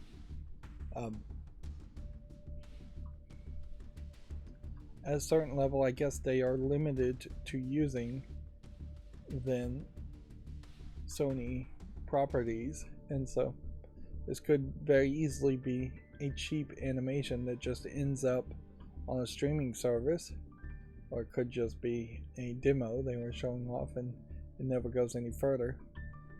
I don't really have much nostalgia for Medieval, having never played it, so I wouldn't expect too much from this. It might be a case, though, that they are also running out of just things that they could license, with Twisted Metal and Last of Us TV adaptations. They're not going to be able to turn the Spider-Man games into movies for Sony alone, because there's already Sony Spider-Man movies. So, yeah. Once you run out of God of War and like Uncharted things, most of which are second party developed things and Sony may not actually own the rights to, or third party things that Sony doesn't own the rights to, there isn't really a lot more they could make TV or animation with, not unless they're going to try and go back and make TV or animations based on PlayStation 1, PlayStation 2 things, Heavenly Sword or something like that. There already was an animated Heavenly Sword creation. Plus, it's not like you can even play Heavenly Sword easily at the moment. Yep. Baldur's Gate 3 is coming to the Xbox this year. Apparently, it's losing split screen, which, okay. Like, I don't think that's really valid that you need to remove split screen, but it does seem like they're pushing the graphics, I guess, or the CPU way harder than they should be. I wouldn't be surprised if a few years down the line Baldur's Gate is considerably more optimized than it is now. Let's see. Nvidia GeForce Now is getting its first 19 Xbox Game Pass titles, this being part of Microsoft's deal with the Activision Blizzard merger, trying to push that through, which, yeah. Do we have a full list here of what's going to be there? Decent looking games, not anything amazing or even particularly new. Texas Chainsaw Massacre. This certainly wouldn't push me to thinking that there's any reason why you really would want to get Nvidia GeForce Now as a streaming service, unless you just have a fairly weak gaming device. Although Nvidia Shield might be your best argument there. I wish Nvidia would come out with a modern version of the Nvidia Shield. They haven't updated the hardware in a long time. But yeah, noticeably there is no gaming hardware as far as a giant PC box, and no consoles. They're targeting streaming to laptops and mobile. generally don't want to talk about Video Games Chronicles podcast, but their title here does certainly fall in line with my feelings with opening night live, as far as it definitely felt like there was some missing games there. There was no big announcements really around Gamescom. I can't even barely remember it. Like Little Nightmares 3 is the game that comes to mind as far as the biggest announcement from opening night live. And if you have no announcements, then should you have a show that's about announcements? Or should opening night live perhaps be longer speeches about games that are coming, talking about the narrative and the story? Like if they got Jeff Keighley off the stage, which weirdly this is not the outfit he was wearing. This is probably another year. But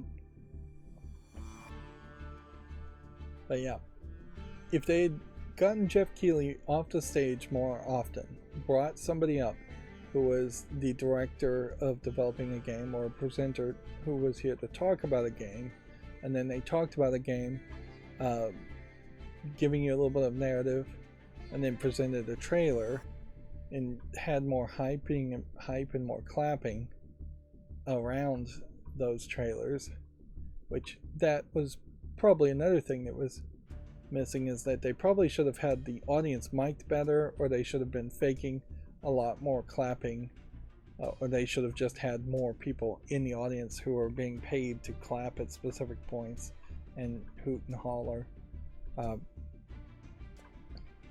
because it did feel like it was a fairly dead audience, with the exception of the one guy who got on stage demanding GTA 6 or saying Bill Clinton wanted GTA 6, which is by far the most memorable part of opening night live. Moving on, Excitebike 64 is coming to the Nintendo Switch Online expansion pack, which, yeah, I don't know if Excitebike 64 actually is really playable these days, but they clearly are just going to go through the list of any Nintendo 64 games at all that they could possibly get the license for. These all are examples of games that back in the Nintendo 64 era you probably would have played with a lot of excitement if you got your hands on it, because there just wouldn't be any other games to play. We are very much a far way away from the idea of you get 1 to 3 games a year and you just have to learn to love them, because there isn't anything else available even to purchase, let alone that your parents would actually pay for.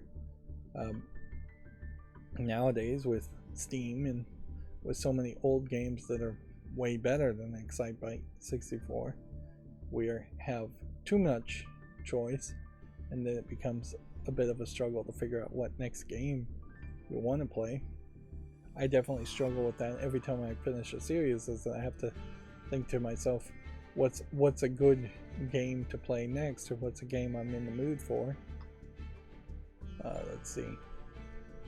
Moving on, Certain Affinity has announced that there's an original first-person shooter that is being codenamed Loro, L-O-R-O,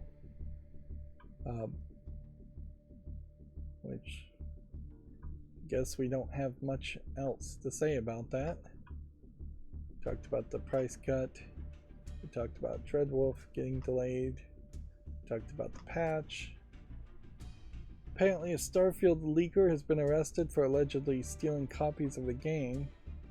Darian Harris published extended gameplay footage online earlier this week, which, yeah, I think that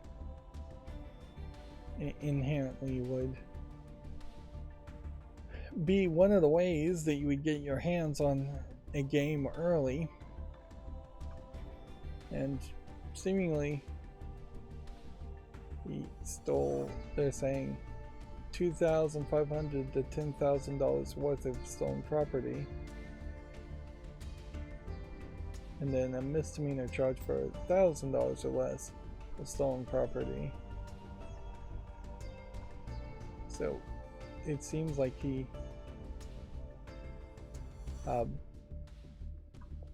potentially took more than just one copy of the game. So yeah. Notice here that Video Games Chronicle says he tweeted a quote review of the game, which they clearly are not saying it's a review in that.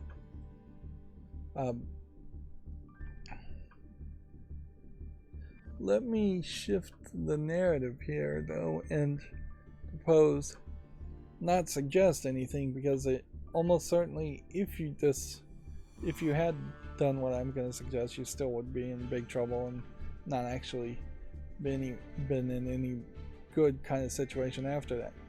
But had you worked in the back of a shipping facility, say for GameStop, so you're in a big shipping facility and those games are sitting on a crate and there's a letter on it that says do not touch until this day. Had you just grabbed one $60-$70 game and taken it home and then made footage on it and then gotten a bunch of views on it and had ad revenue on it, you probably then would be facing just a misdemeanor charge of $1,000 or less. And I guess in this case he also had marijuana on him, so yeah, he's definitely getting the drug addition as far as that changing his sentencing. Almost certainly he'll be sentenced harsher for having marijuana on him than if he didn't. But in the scenario that you took only one game, you probably could make more than $70 worth of ad revenue there. But you wouldn't, and this is the big but to pay attention to, is you wouldn't make enough ad revenue to cover your legal fees for a misdemeanor charge of $1,000 or less of stolen property. The only way you would get away with this is if you took the game home, played it, made the video, then returned the game to that pile without anybody noticing, so then you never got charged. And that probably wouldn't happen because you would still be releasing the videos early, and then that would cause somebody to investigate something that way, and you would almost certainly get caught.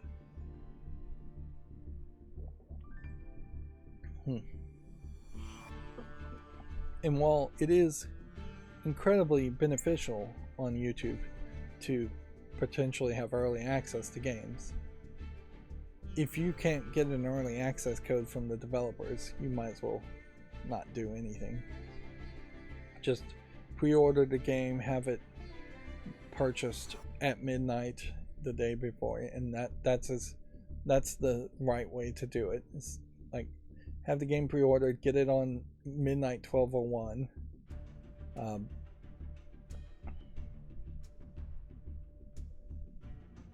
Noticeably, this guy who they're commenting here also only has 4 replies and 23 hearts, so that doesn't really scream that he got even a lot of traction on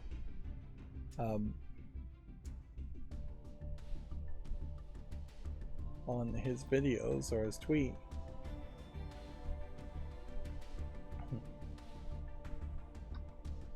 Is that a story that's worth even really mentioning, too? Or is that the kind of case where it's just too petty of a crime that is just not relevant to gamers in general? Him stealing some stuff and putting out a video early really didn't hurt most gamers. Probably didn't hurt any, really, if you think about it, because it's seemingly likely that nobody would have even seen his videos or heard about them if it wasn't talked about by Video Games Chronicle. Meanwhile, reporting on one specific petty crime in this case, it happening to be a person of color, seems like you chose to talk about that story. Yet I've never seen a white guy who's stolen video games talked about at Video Games Chronicles. There might be a bias there. I'm not going to say there is, but there might be a bias. Whereas for Video Games Chronicle, it would make a lot of sense for them to not cover such petty crimes at all. It would be different if he had stolen a whole truck of Starfield games. If it was a big heist, if it was a heist that would have really made it to a national news level. Otherwise, that's different. But for such a petty crime, not really worth even mentioning. Almost certainly other people have stolen other games before their launch.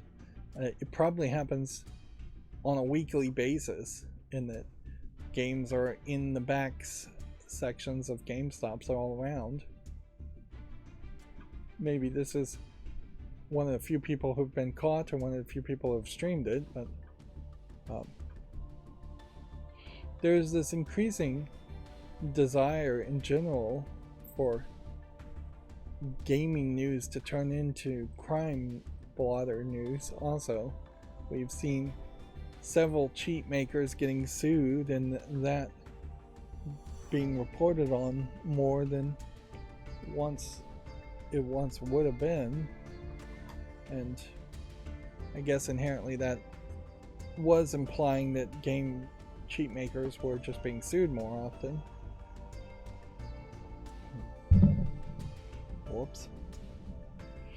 Knocked my... I'm dropping everything, one sec.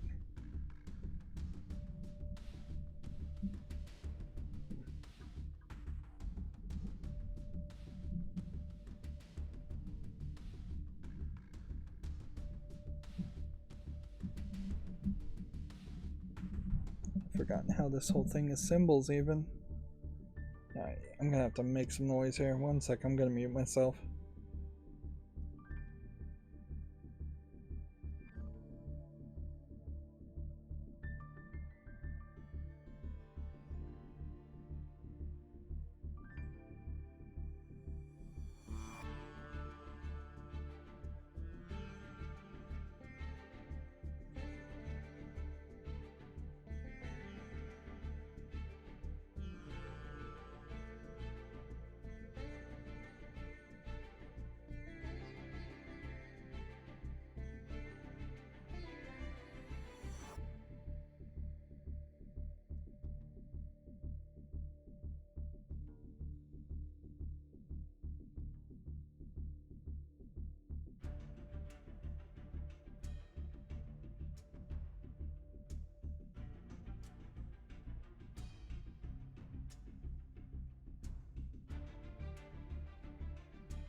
Okay, sorry, I knocked my microphone, and then all of a sudden all the tension in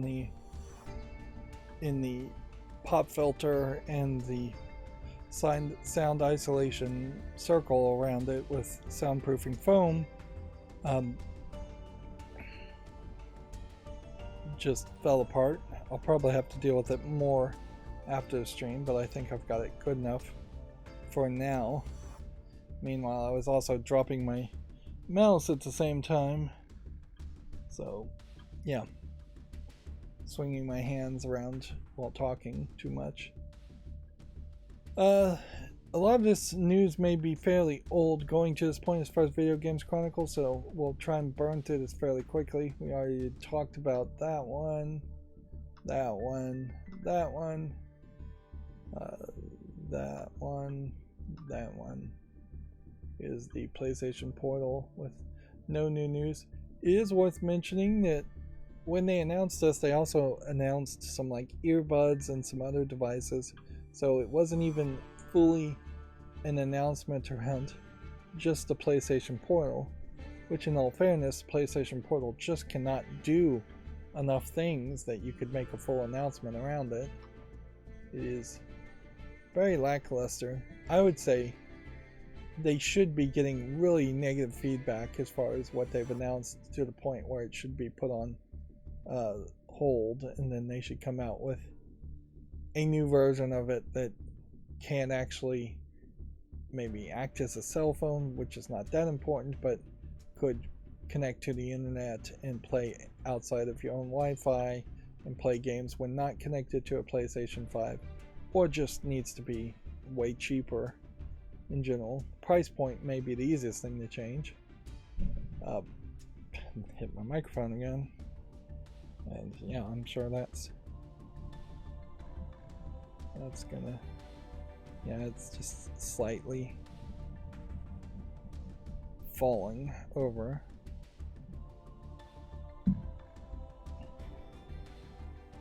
Part of it is that the soundproof foam that curves around the backside of the microphone to just get rid of less noise that's not coming directly towards it is connected to a fairly long stick, and so it's the long stick, metal stick, that part, metal bracket, that is in part in the way. Part of it also is that the let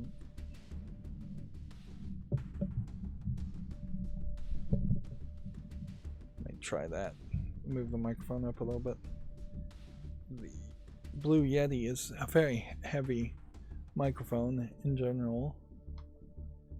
Apparently Amazon's Fallout TV show is coming in 2024 and takes place in Las Vegas. Teaser for the season, the series show, was shown at Gamescom and it leaked online, but I heard it was a blurry cell phone footage video. Let's see if this is still playable. Yeah. They also announced that one of the actors is going to be playing a ghoul, some actor. I don't think they're mentioning the name here. Inherently, there's fairly big questions as to just what a Fallout TV series would be or could be. Noticeably, I would say the thing you would want to see is a lot of that diesel punk or gasoline punk, whatever Fallout technically is described as. And yeah, I would want to see inside the houses, I would want to see inside the wastelands, and that's not really what they're showing there.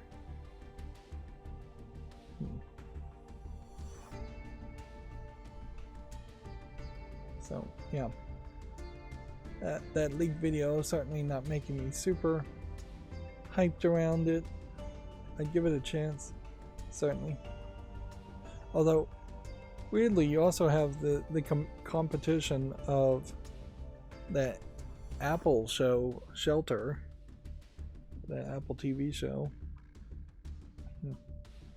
Speaking of Apple TV, I've been watching Medium on Amazon Prime, and I didn't realize that the Apple TV series Severance, the nasty boss lady, was the same actress as the mother from Medium, although it definitely has been a long time since she's been in anything big.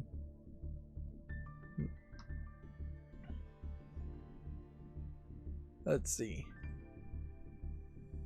Apparently, the Epic Games Store is offering developers 100% of their revenue for 6 months of exclusivity.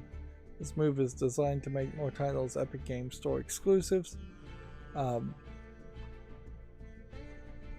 so how does that work then. It seems like a dangerous offer to make, certainly, because most game publishers and most game developers would say that the vast majority of all of your profits are in that 6-week to 6-month launch window, and that any money after that point is just gravy. Now, on some levels, if Epic Games was the publisher of a game, then 100% of the revenue in that 6 months to 6-week launch window would be going to the publisher, getting paid back for what they'd already invested in the game. And then it would only be potentially years later that the developer gets any extra money, or effectively something like a residual. It's not really residual, but it's the profits after the publisher had been paid back. But if Epic Games is not the publisher, I feel like a lot of publishers are going to take this deal so they get paid back, and then that's going to potentially not really screw over the developers too much, but it will some. Epic getting a cut doesn't really screw the developers over in a real way. But the fear would be a change in advertisement and a change of behavior. That all of a sudden you would see even larger pushes of developers and publishers saying, buy the game on the Epic Games Store.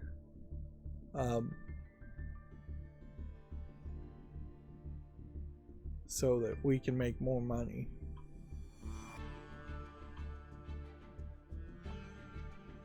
And inherently, I guess that allows the people to list their games at potentially 30% discounts prices if they're not paying a 30% fee to Epic. But this also does just scream desperation. Yeah, it's not even a 30% discount. Would it be at Epic? Epic's only taking 12%. So a 12% discount for the first 6 months on a game definitely would hurt Valve at their 30% cut. That being said, I still don't think very many people are buying the idea that they want to rebuild their Steam collection at the Epic Games Store when the Epic Games Store doesn't have anywhere as many games and doesn't have anywhere as many features as Steam does. And that's all that's really going to matter to gamers. I think gamers in particular are not going to care whether their $70 is going 100% to the publisher. It's important to point out it will be going to the publisher first. Or if 12% of that $70 is going to Epic Games Store. If anything, a gamer should probably want the other scenario where 12% going to the Epic Games Store should be spent to improve the Epic Games Store. Like 12% is a fairly reasonable amount to take to maintain the storefront and improve and add features, which Steam doesn't add a ton of new features, but they are very good at keeping the Steam storefront up and running for the most part. AEW Fight Forever's 30-player mode arrives this week as the average Steam player count drops below 30. Unless there's a surge, Stadium Stampede may struggle to make up the numbers. So, wow. People are not interested in AEW Fight Forever. One of the wrestlers just died. Bray Wyatt, I think was his name. He was a wrestler that had a lot of face makeup and looked like a zombie character. I recognized his face. I didn't recognize his name to the face. I did also recognize his name, but couldn't really tell you anything more than I've heard that name before until I saw his face, and then I said I've seen that face before. That doesn't really have anything to do with video games, though. Phil Spencer. I assume these are all Phil Spencer quotes. Otherwise, Video Games Chronicles just really has had this long strand of Xbox execs being quoted. Although, why not just like give a title, a job title with that instead of just Xbox exec? Because that's confusing, to say the least, if you have 4 or 5 different Xbox execs saying things. But whatever, Video Games Chronicles just saying an Xbox exec says that Starfield kicks off a multi-year relay race of first-party titles, which it should be a multi-year relay race, but it really should never end.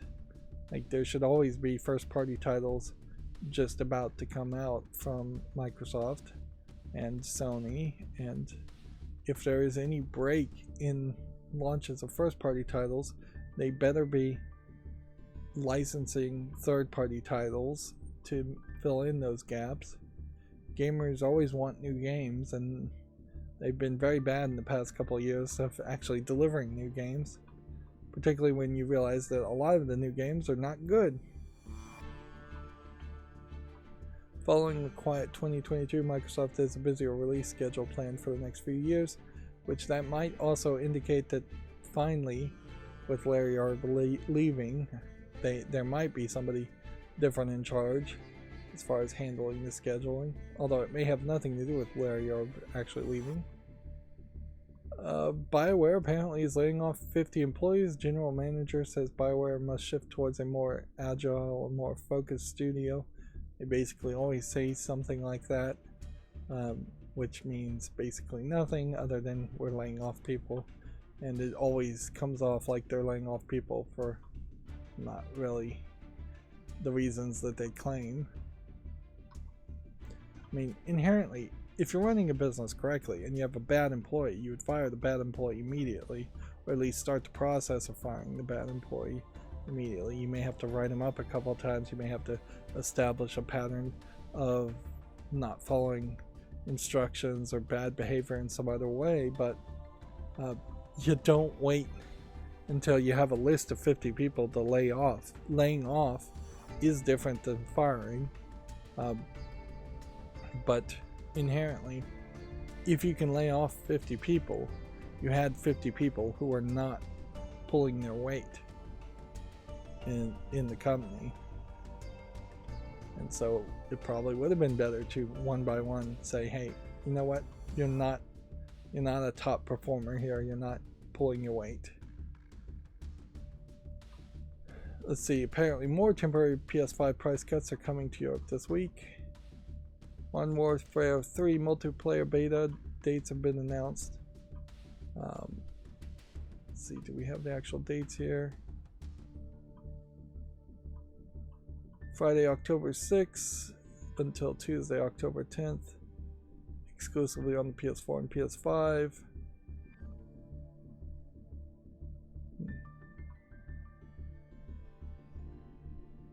Those who pre-order the game will receive 2 days early access, and the beta opens up midway through on Sunday, October 8th. Well, that all seems like there is potentially some hype around Modern Warfare 3's multiplayer beta, but I'm not 100% sure I actually believe there is. I don't really hear those voices of those kinds of players. Weirdly, there really aren't even a lot of mainstream video game critics that I follow or know of that would be that big into playing Modern Warfare games or first-person military shooters in general. I already talked about this, and then we already talked about Turok 3 Remaster. That, if anything, was just my macro catching up because it didn't run correctly. Moving on to the Gematsu articles. A game called The Last Faith has been delayed to November. A PC beta test is available. Again, this feels like yet another game that probably had an announcement and yet it's not on my follow list. So I'll put it on the follow list and make a short out of it. A game called Hellsweeper VR has a co-op trailer if you want to check that out. It doesn't look to me like it's a Minesweeper clone, which it would be my first thought. Looks to me like it is a fairly visually polished VR game. Alright. Hack and slash game. A game called Pacific Drive has a story trailer. Let's see. There are too many games around driving adventures. Although this one looks a little bit more sci-fi.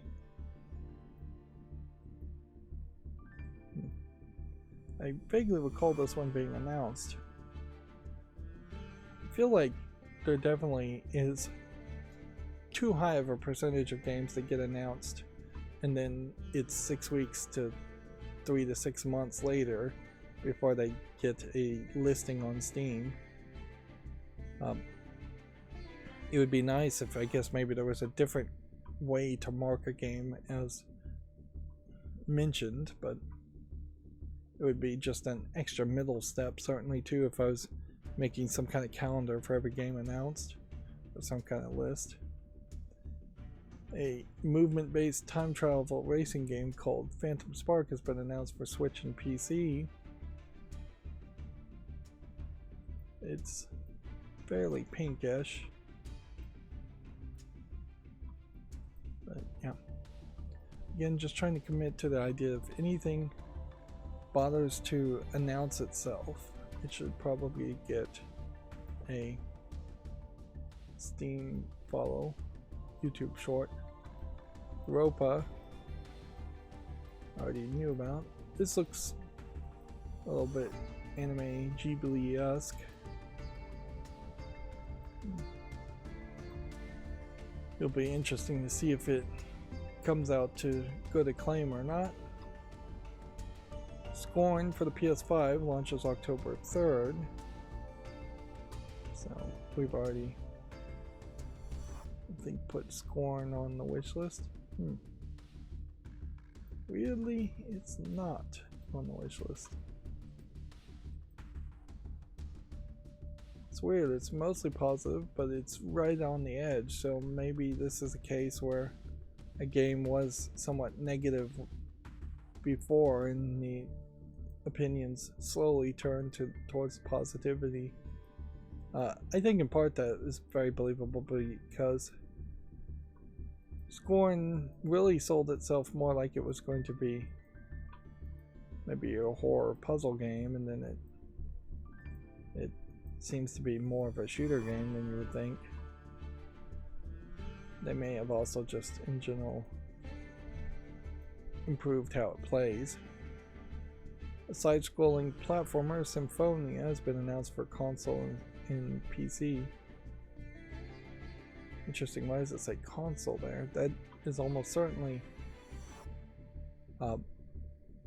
should be consoles, and that's my rewriting plugin rewriting it.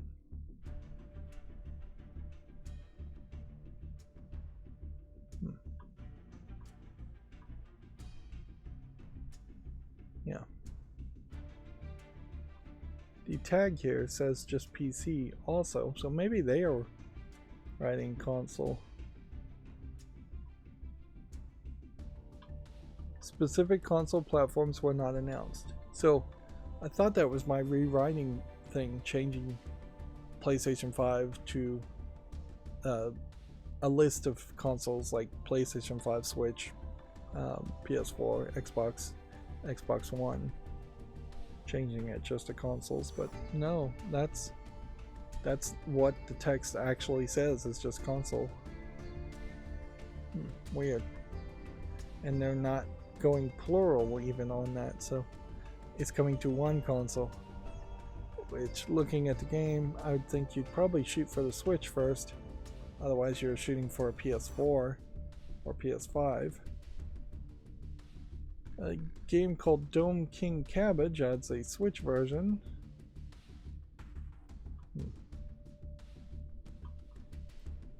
Which, yep, that's a weird looking game. Already on the fall list.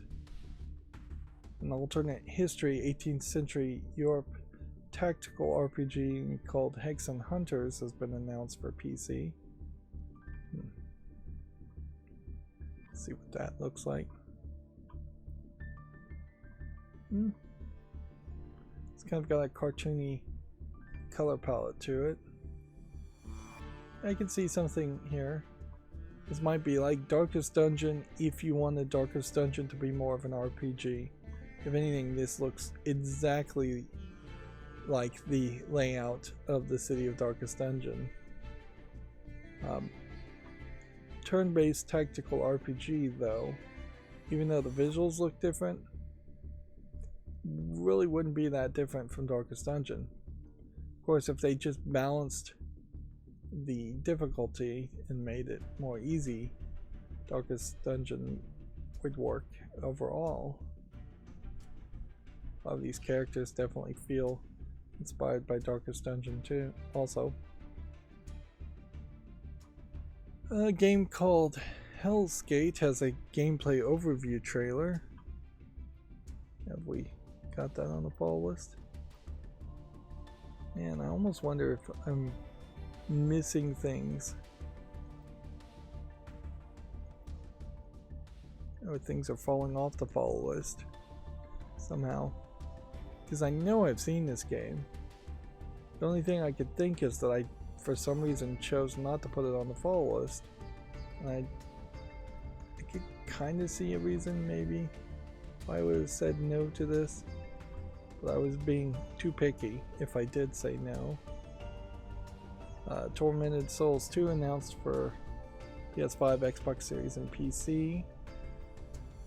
Which, not 100% certain as to what Tormented Souls 1 is, but there's definitely some level of visual polish here on this character. Let's see. Let's open Tormented Souls 1 and check out this. Yeah, Tormented Souls 1 is on my wish list. I guess that's another thing I need to listen for, is just how much clicking my mouse makes. Because I definitely have a case where if I take like my keyboard and then just do that, the microphone will pick that up. And that's just me rubbing my fingers off the top of it. Even just a little bit makes quite a bit of noise. And I like my keyboard, but it clearly is not a noiseless soft gel keyboard experience. And yeah, there is maybe a tiny little fear that with the new technologies showing that people could potentially listen to keyboards and train audio programs to listen to key presses and figure out what people are typing, that might be a bit of a problem. Although in all fairness, while I'm streaming, I'm almost never typing anything, and even if I was typing in something, I've never typed in like a password or anything important, an email address or anything like that. This Tormented Souls 1, interestingly, does seem like it is the same character, which that is a bit of a twist, certainly, that you would have a horror game series where you're just back to being haunted and chased.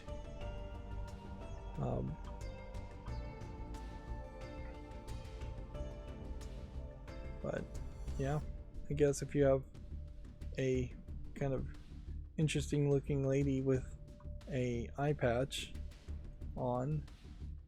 Stick with that lady. I almost wonder if this is that game where she wakes up in a bathtub full of blood in the first one.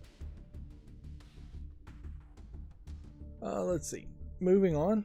Stalker 2 Heart of Chernobyl has been delayed to Q1 of 2024. We had already talked about that. This is yet another game. The only thing I could maybe explain this is that maybe I wasn't putting games on the follow list if they didn't have exact release dates. I was doing that for a while, and so now that may be coming back to bite me in the butt. Curate launches a Pursuer teaser website for a new title to be announced on August 31st, so effectively that's an announcement for an announcement. Project Mugen debut trailer details and screenshots. I think we've probably seen these screenshots before. Maybe. Yep. I definitely recognize this trailer. Cosmic Fantasy Collection 2 has been announced for the Switch. It includes Cosmic Fantasy 3, 4, Prelude, and 4. These are old 80s, I assume, RPG games. I don't think they're particularly coming to PC though. Raydurgy 2 includes the original Raydurgy. I guess that's a shoot 'em up game of some level, although visually here it looks like it might be a little bit more modern and just not that polished. Yep. Not really seeing anything there that interests me. Ys 10 Nordics details some skills and mana sense in Ravenstones. More information to hype you on Ys 10, which I imagine for Ys fans, they probably don't need to be hyped anymore. What I really would like to see is an RPG game that is just more simplistic, and arguably this might be a little bit more simplistic. Notice how you have like 4 skills popping up here for each of the face buttons, and it seems like you're controlling just 2, maybe 3 characters overall. Looking at that menu, it doesn't seem anywhere as complicated as the game might be, although this whole menu over here looks fairly complicated. Whatever energy bar system this is. And the gameplay itself seems to be heavily focused on either 2 characters acting at the same time or being controlled by 2 different people or 1 person at the same time. It does also seem like there's a heavy emphasis on these 2 main protagonists, which that might simplify things quite a bit too, instead of having an RPG game where you end up with 5 members in your team, each of which have significant characterization and backstory. Apparently Macros Shooting Insight Physical Edition includes Macros Do You Remember Love content, which I'm pretty sure is the very famous Macros movie, possibly the best Macros movie, where I don't know the full story there, but at some point at the end some character sings and that causes galactic peace to happen because their song is so moving or something like that, which was a big deal back in the movies point because they had an actual song and it's actually a good song.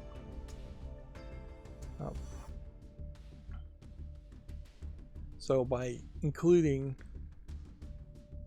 reference to what would be a very old movie but a very memorable movie, particularly the Japanese people, I bet they'll get a few more sales on Shooting Insight, which probably isn't much of a game.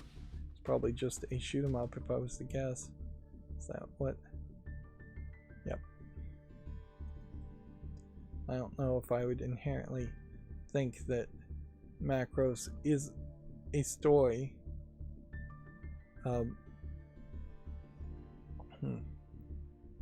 about shooting in particular. There is a lot of that in the Macros universe, but I think there's also a lot of conversations and politics and strategy and war mentality.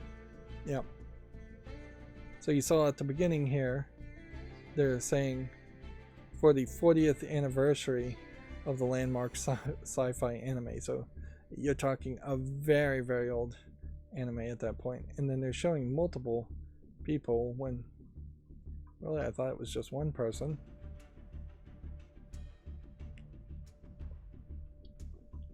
It probably is worth it if you wanted to crawl through the decades and watch the biggest anime movies. And Do You Remember Love, Beautiful Dreamer, Lum 2 are the kinds of movies that are worth watching, in the same way that Akira is worth watching and the original Ghost in the Shell is worth watching. Some of those are fairly timeless and worth checking out still, even if they are decades old. Moving on, a Yuri, that's girl on girl romance visual novel called The Curse of Kudan, is coming to the Switch on December 21st. It's going to include English language support, so I guess the idea is that you could import it, since there is no Switch region locking. And the English language support, I imagine, is mostly just for other Asian countries. Koreans, for instance, who wouldn't particularly speak Japanese but would speak English. Is potentially is yet another example of a game being released for the Switch and not being released for the PlayStation 4 or the PlayStation 5.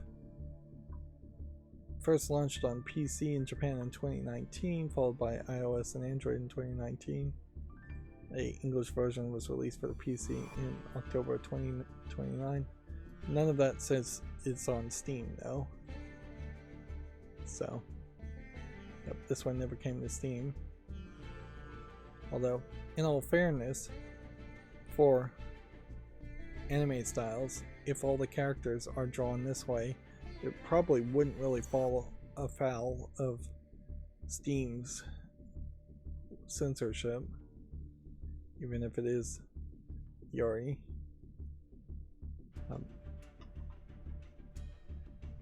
Moving on, Famitsu from the sales from the 14th to the 20th have been updated, so the new information seems to not have changed any of the sales numbers. Wow.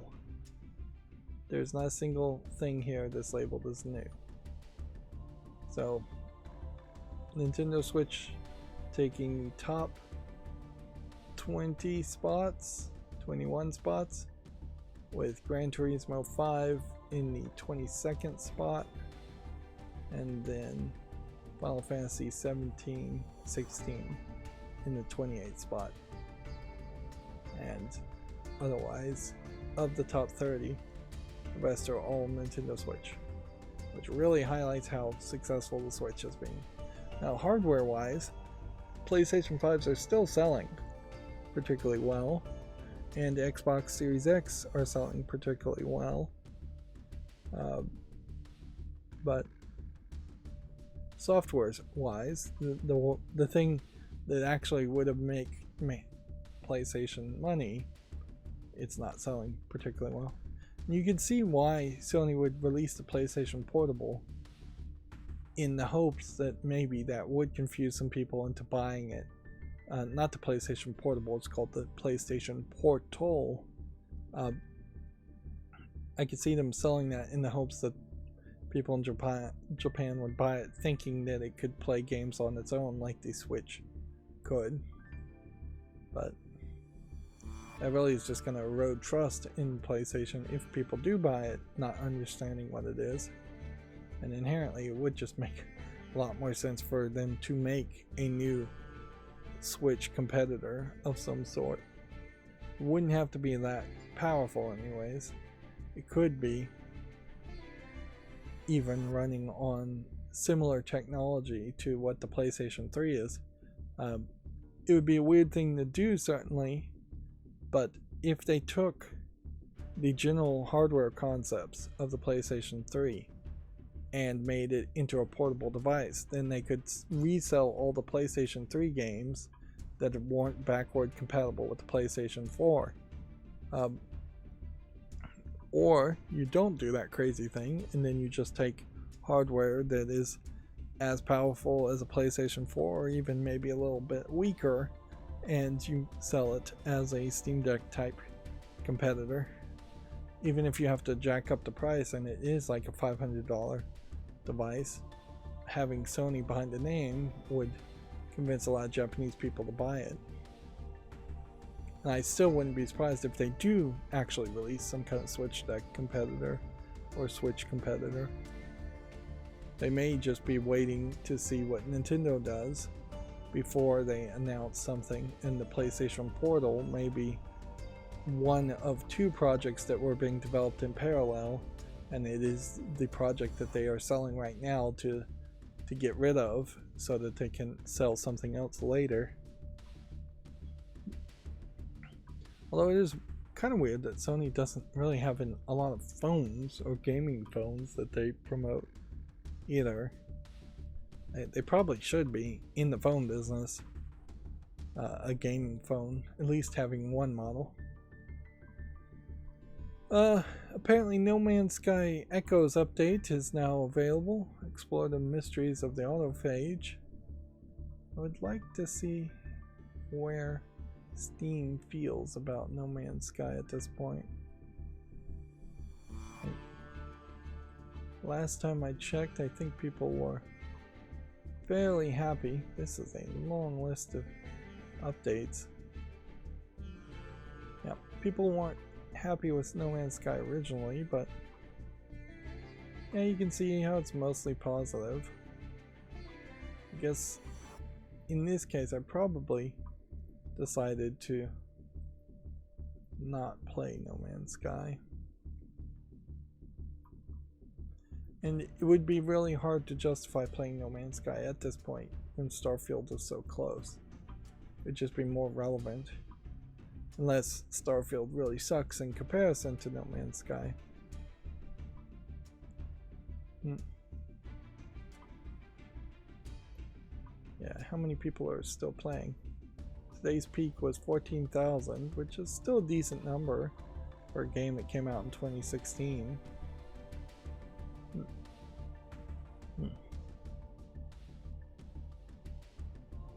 I guess the Echoes update probably does justify making another YouTube short around it. And they put Echoes update in the thumbnail, which I don't know if Valve really cares if you put Echoes update in there, but they definitely care if you put on sale or part of the Summer Games Fest or something like that in the thumbnail.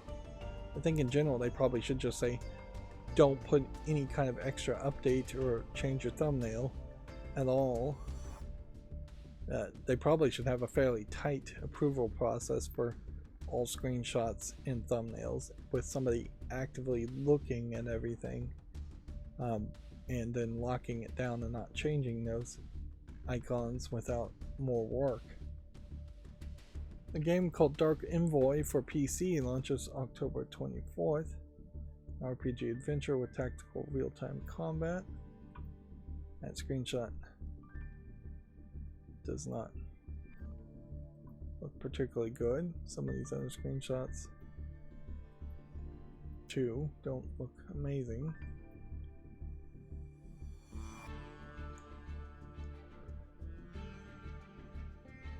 Apparently a game called Jusant launches October 31st. I'm starting to get sleepy. I just woke up early when I started streaming, and 3 hours later I'm sleepy again. So this was that climbing game that they announced. Yeah, I suspect that this climbing game probably will get pushed out fairly quickly because you're just not going to really build extra hype past that initial trailer announcement. And wall climbing as a gameplay mechanic has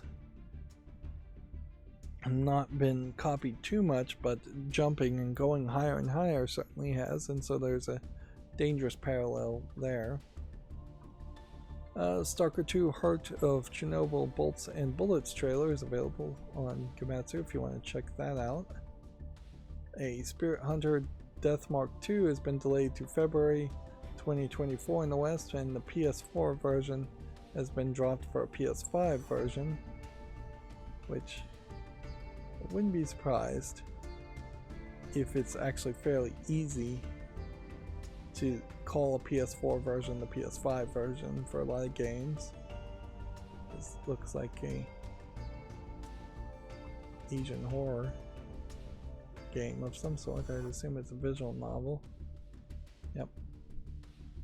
We may be hitting a point, though, that PlayStation is just not going to let people label the games as PS4 games anymore. Like, it's probably about time to get rid of previous generation disc labeling, even if it is PS4 compatible, which I wouldn't be surprised if there are some games out there that say PS5 and you can put it into a PS4 and it works just fine. A romance visual novel called DC5 Da Capo 5 is coming to the PS4 and Switch on December 21st in Japan. Which, okay. I think I have a Steam link for this one, and possibly this wouldn't be one that actually would be allowed on Steam. Maybe, maybe not. I have to see some more screenshots. Citizen Sleeper 2 Starward Vector has added an Xbox Series version, also available via Xbox Game Pass. Let's see what this looks like on Steam. This was that trailer from the Summer Games Fest, and I don't know if there's anything else I really know about it. It's a narrative tabletop game according to the tags.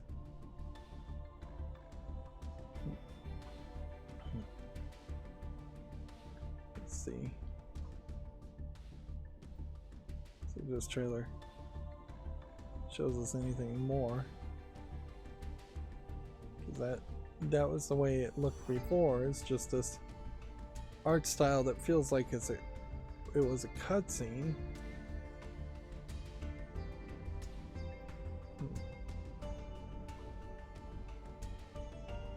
Yeah. I'm still not sure I'm really seeing any actual game here. Seems like the real game is looking at the spaceport. And that is very, very unimpressive as far as what I'm seeing there. I guess the real question is, what happened to Citizen Sleeper 1?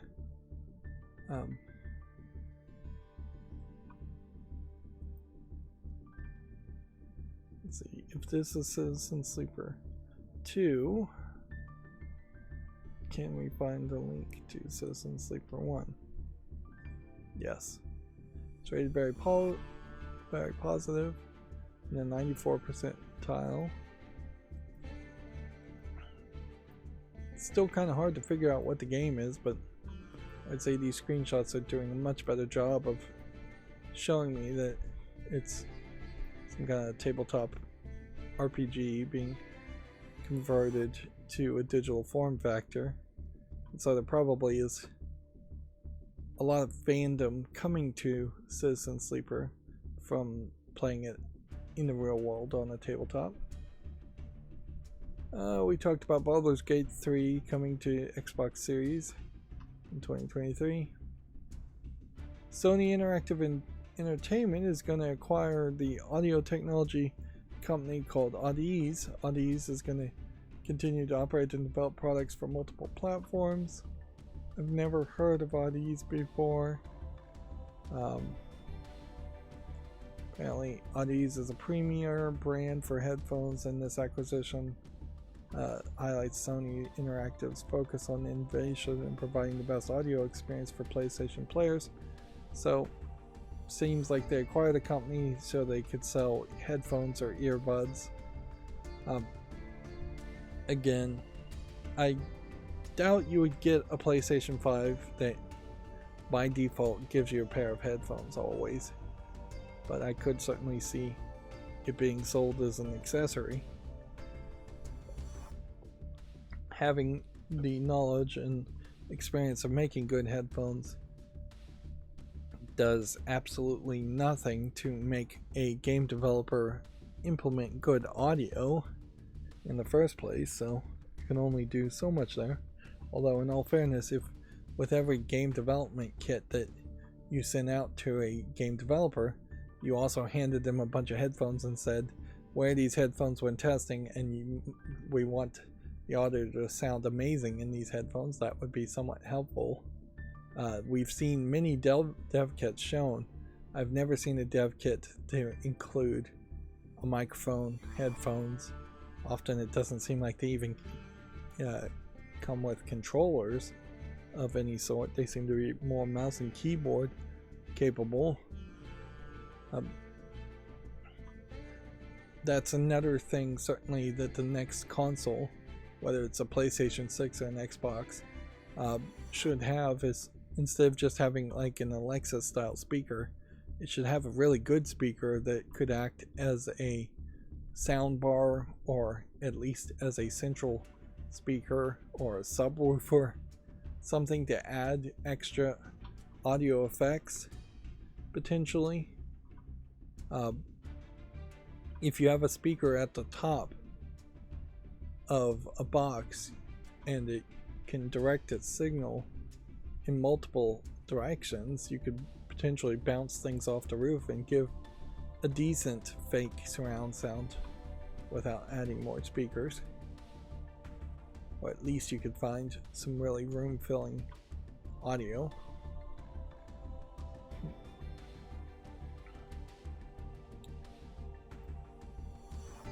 Let's see, moving on. Behind the Frame, the Finest Scenery VR launches September 14th for the PSVR 2, PC, and Quest. This is a VR game where you're painting, it seems. Maybe there's a little bit more to it than that, but at first glance, that's what I'm going to assume it is. Infinity Strash Dragon Quest The Adventures of Dai has gameplay overview trailer if you want to look at that on Gamatsu. Mary Skelter Finale for PC launches September 12th, available at 20% off launch week discount.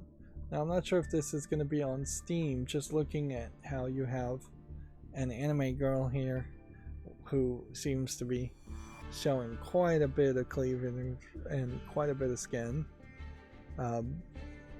and frankly she is closer to the moe style, I would say, with super thin arms, although the arms are kind of long and the whole body frame is kind of long,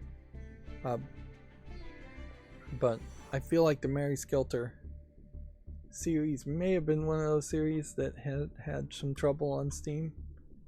Although, looking at it here, so far so good. I may just be thinking of a different game series.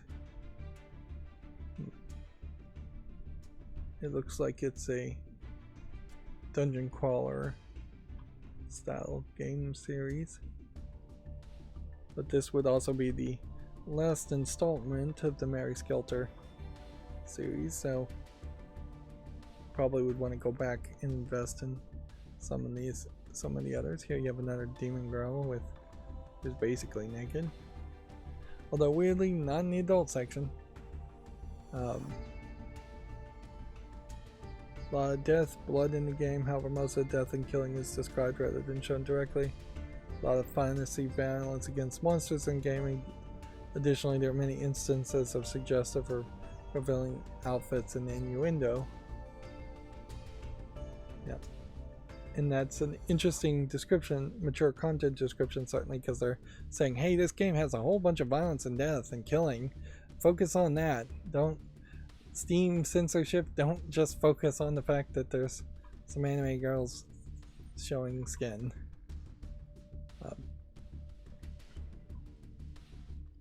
But yeah, I would say this is probably crossing over to the beginnings of a moe style. Still probably would be described as kawaii. I wish I had a Japanese person that bounce off their opinions on that.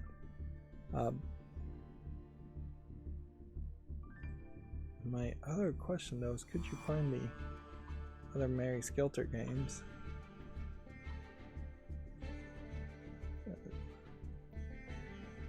Not being really linked here. So you might run into a problem where Mary Skelter 1 or 2 is not actually available on Steam, which that would create a weird situation.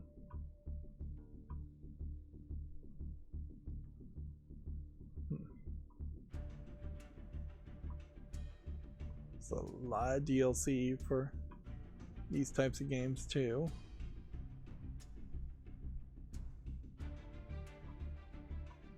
Hyper Dimension Neptunia games. Yeah, Mary Skelter Finale seems to be the only one listed from Compile Heart. It'd be easier actually to just type in Mary Skelter and do a search. Although I did see that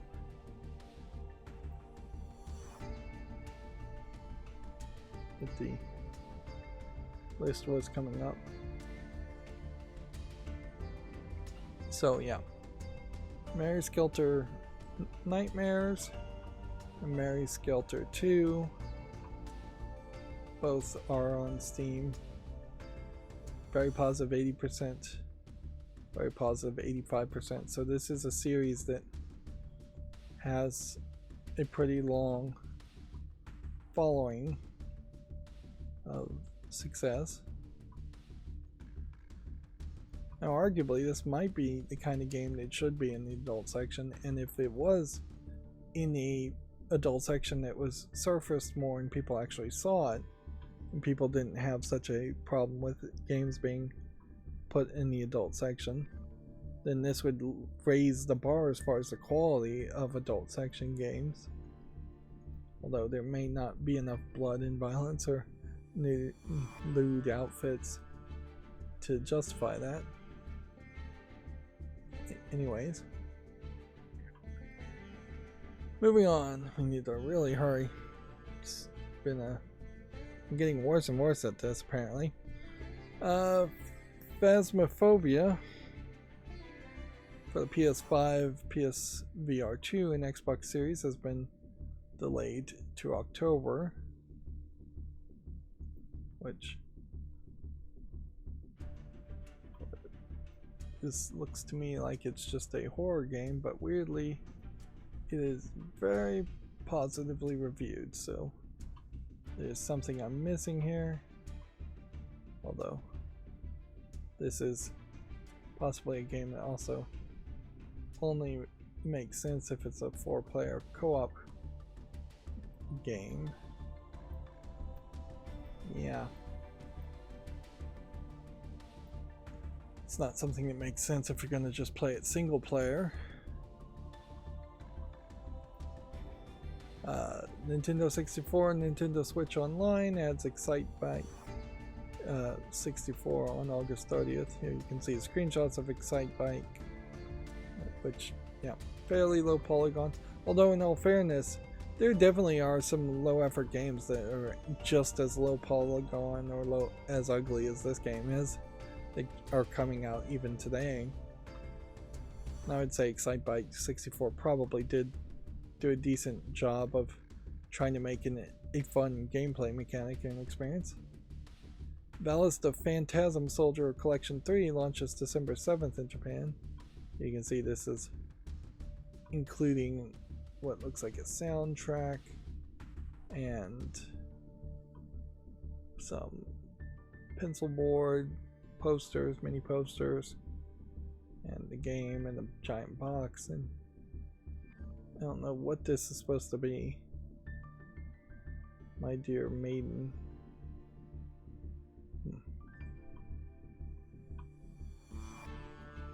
It includes 5 Valis games. These from 1986 to 1992. Shoot 'em up games, I assume. Side-scrolling action games.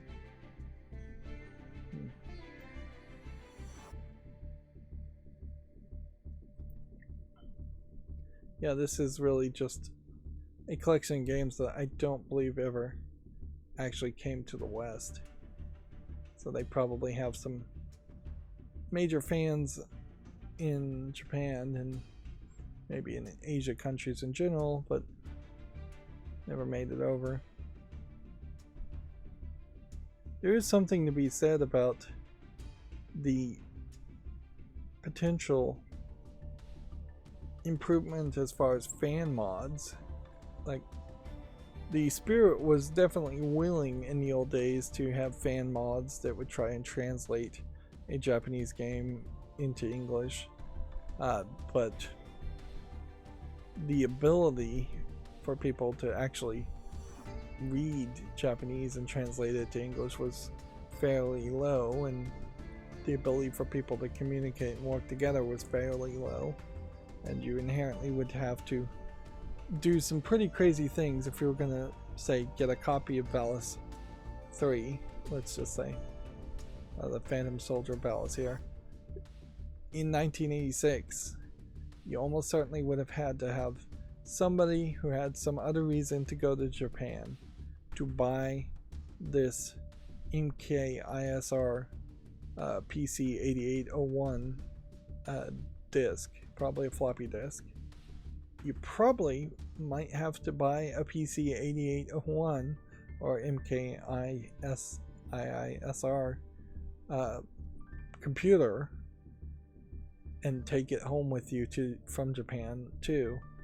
But yeah, you'd have to literally fly to Japan, get the disc, bring it over, figure out how to copy it and crack it if there's any kind of protection on it. Then figure out how to manipulate the files and modify the files in general. Then figure out how to translate the Japanese.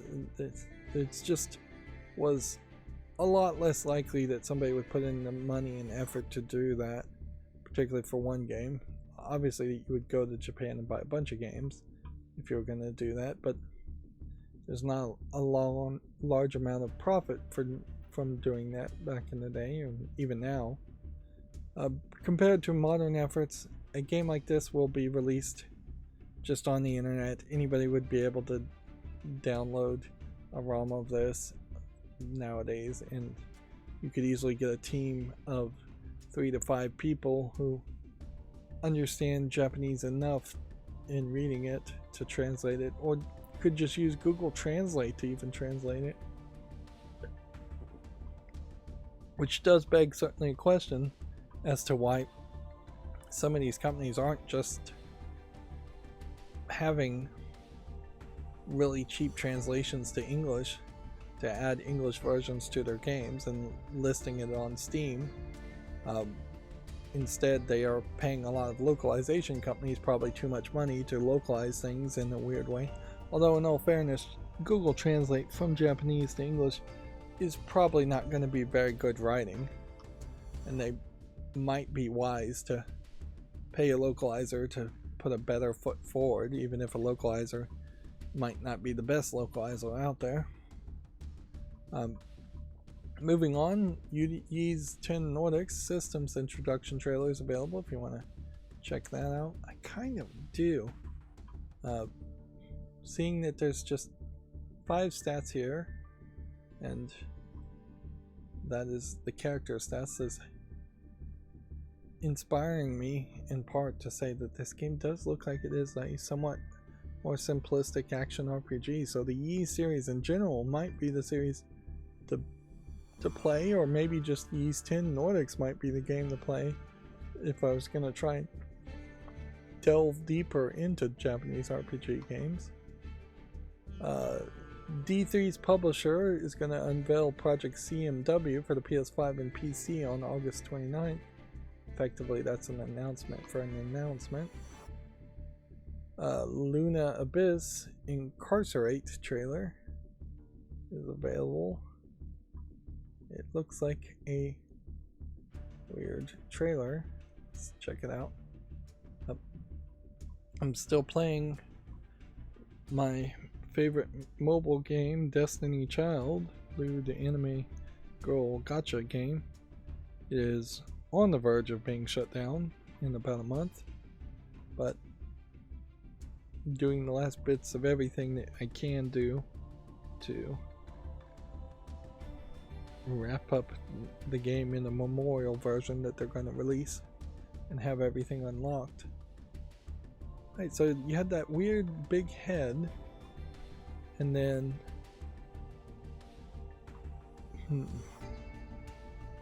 what looks like a run and gun shooter game of some sort. It looks very weird, like the next Nier Automata, if Nier Automata was set as maybe a roguelike shooter or bullet hell shooter, which that might very well work. Destiny Child, I don't think it's going to get any more new content, but it does seem like it is rerunning old content. So there now is your last opportunity to play if you ever were going to play.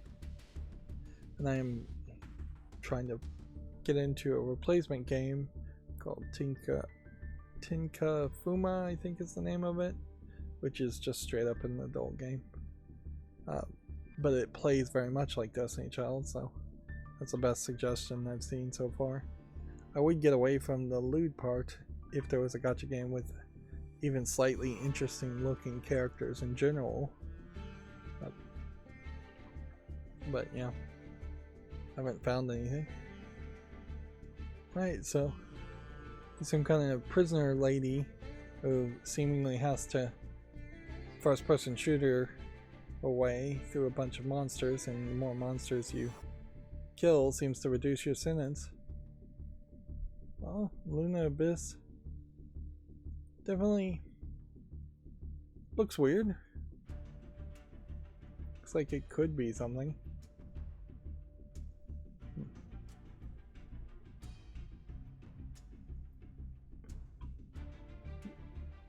Let's see. I guess ironically the game called The Time I Have Left has been delayed to 2024 and has a Gamescom trailer, which seems like it's not been updated.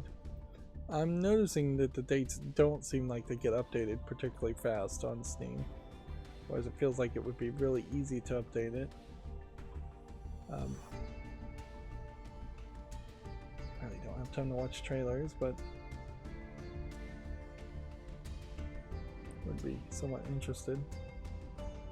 Some kind of action RPG looking at the tags.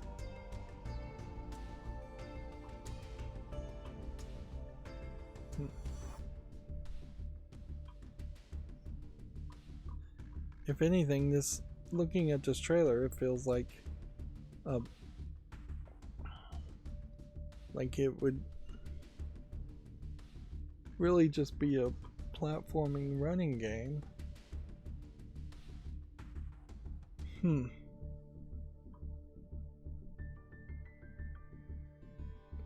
But I guess what it is it's a game that has a RPG mechanic, but then also a timer counting down always.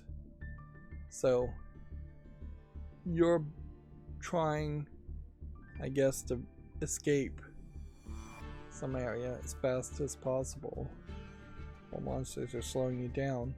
Although there's a question if you can really grind up your skills and become stronger, or if you just have to sometimes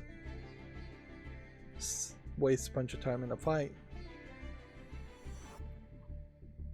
How many more of these do we have? About 5 more Gamatsu articles. Let's see. Wandering Sword launches September 15th for PC. This looks to me like just a RPG Maker game. But at a certain point, I guess, if you're willing to make a Gamatsu post, if you put out the press release so Gamatsu does make a post around it, it's probably worth a short. And I would say, even though this does look like an 8-bit RPG Maker, it does also look a little bit different from that too. And I've never really put out any YouTube shorts around RPG Maker, so it'll be interesting to see if there's any real negative pushback from that. For the most part, my YouTube shorts haven't gotten many comments. I do think they're getting some views sometimes, but some games are not getting views. Now that the name's in the title, some games obviously are not getting views because nobody's searching those names. At least that would be my assumption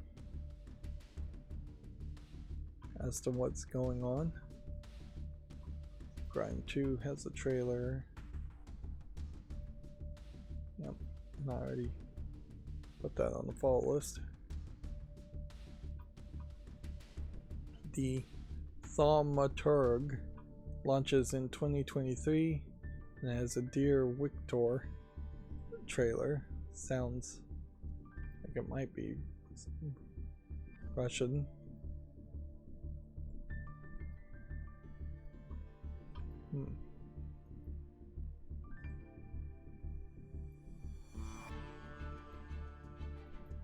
Yep.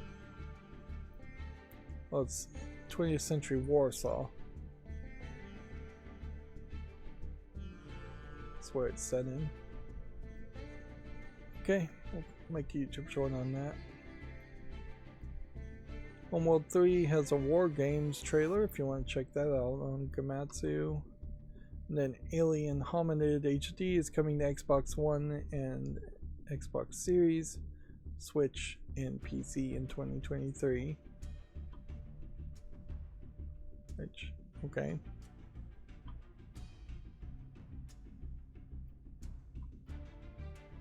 It's kind of a weird looking game, but it must have some level of polish to it that they're bothering to make an HD version of it, although maybe not. Let's do a little research and just see what the behemoth has released. They have Castle Crashers, which is overwhelming. Battle Blocks is positive. Pit People is positive. Castle Crashers DLC and Pit People and Cozy Couch is positive. So yeah, doesn't seem like there's any reason to doubt them when you have so many games that are positively received. This is one of those games where I didn't buy the DLC when I bought the game, and it's kind of hard to justify buying the DLC. Castle Crashers is a game that also is fairly fun if you've got multiple people playing, but it's only worth playing maybe once if you are playing single player. And then our last Gamatsu article says Grand Blue Fantasy Relink Gamescom gameplay video if you want to check that out. And then that brings us to GameDeveloper.com articles. We already talked about this. I already talked about this. I already talked about this. I already talked about that. The Broken Sword designer using AI tools. Seems like it's a controversy, although weirdly it does seem like it's a controversy that's either happening only amongst Broken Sword, hardcore Broken Sword fans, or it is a controversy that is happening because GameDeveloper.com is claiming it's happening, and it isn't happening any other reason. As far as my view, I would assume that this is just a screenshot of the original Broken Sword game.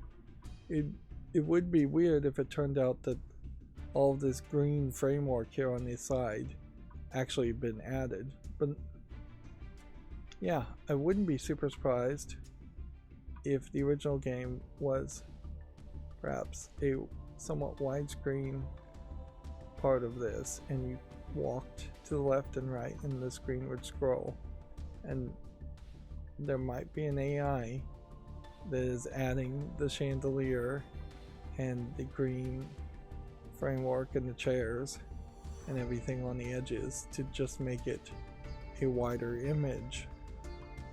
Although I don't know why you'd even use AI to do that if that's what it's doing. It would make more sense just to keep the original images and scale it up with basic old-fashioned scaling technology. Now, if the AI is redrawing this character and this character and this character, none of them really seem any different than the way I recall them looking. So I'd question that too.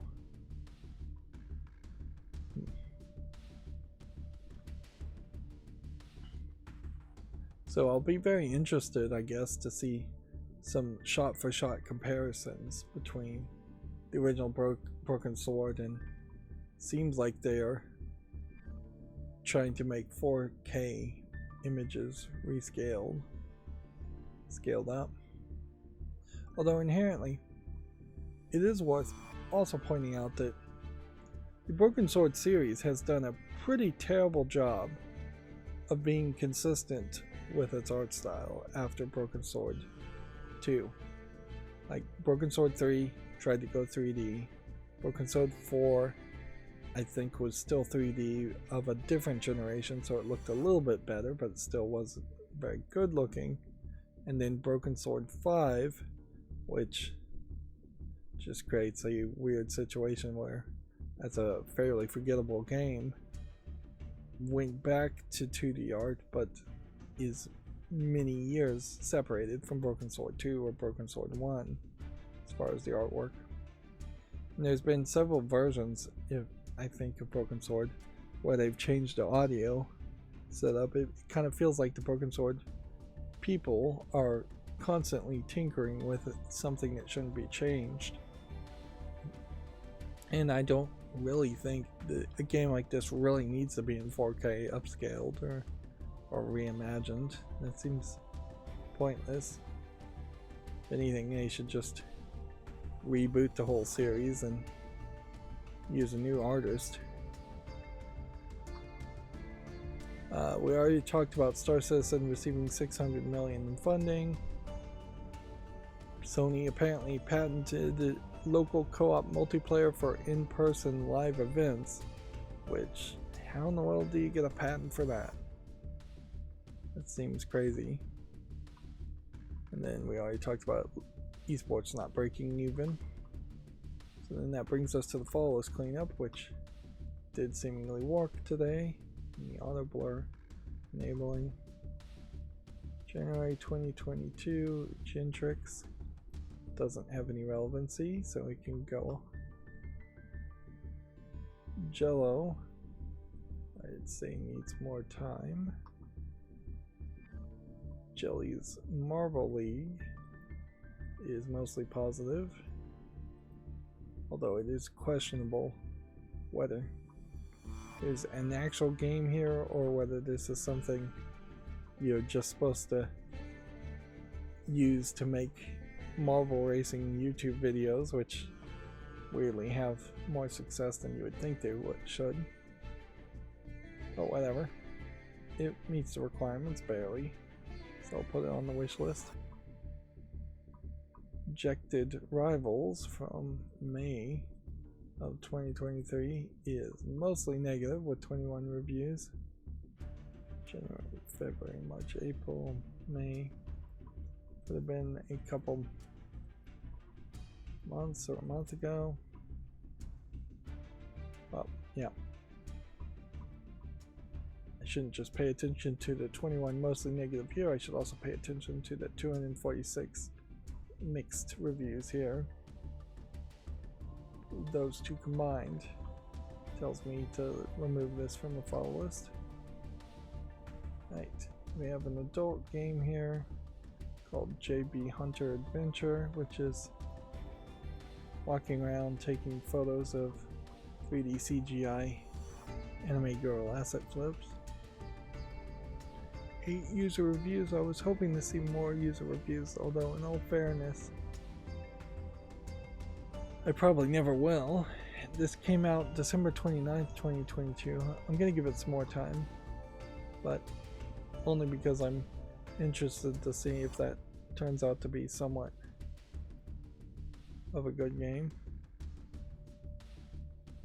Jars looks like a kind of old school game being with a new twist. It's mostly positive and has 30 reviews, so it can go to the wish list.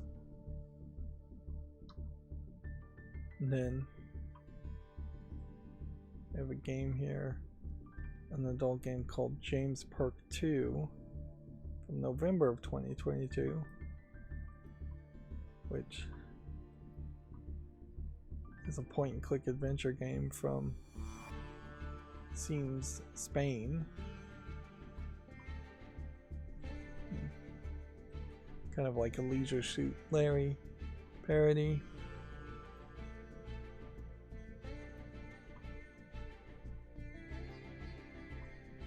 I would have wanted to see more reviews on this too, but this one being in November, I guess I'll make a cutoff of November and get rid of this.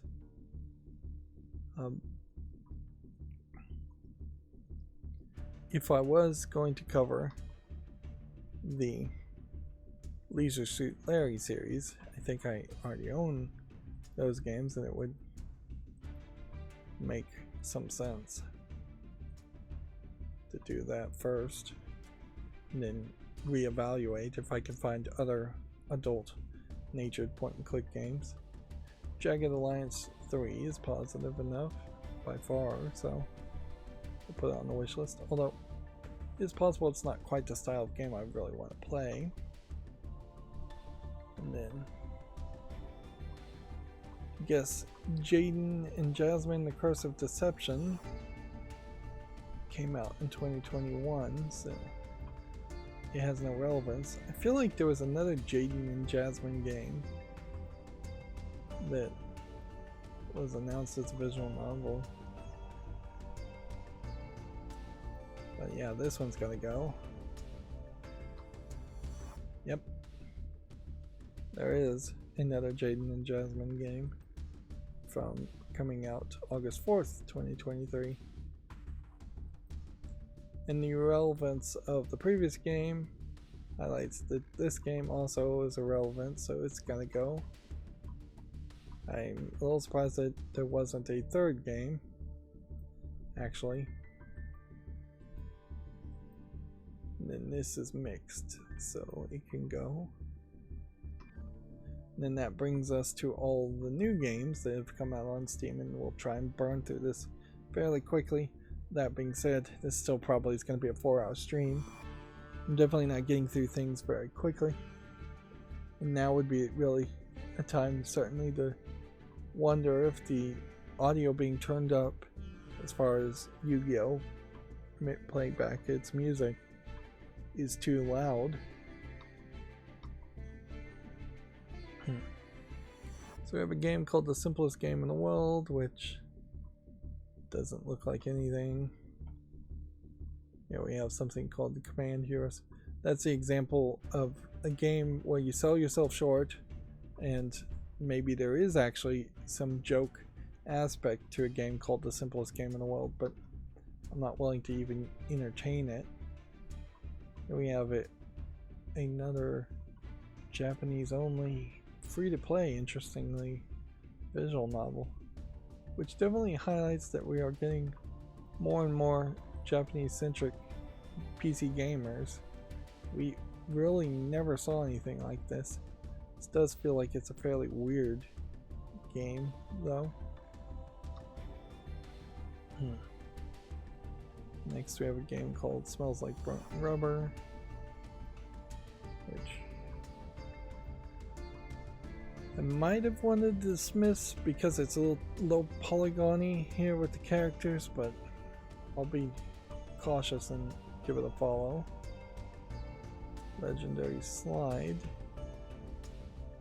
Looks like it's a slide puzzle game. No, really, it looks more like it's a mahjong game.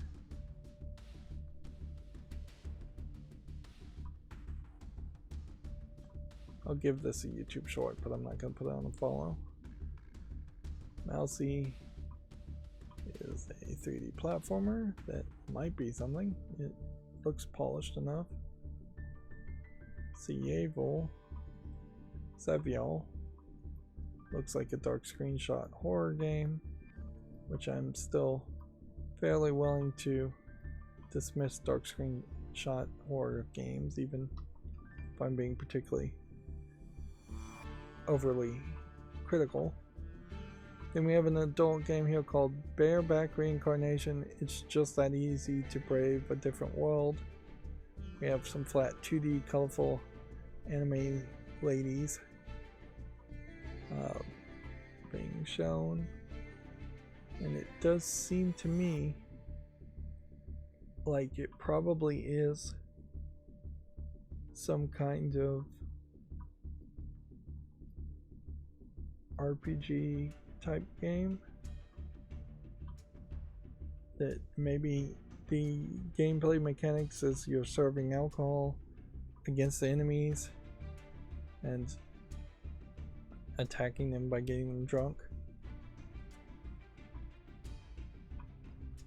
Art looks good. Gameplay mechanics seems to actually be integrated fairly decently into the adult scenes. It is selling for $10.79, so the price is fairly high. It is it says it has Japanese full audio and supports English and Chinese otherwise in subtitles and interface.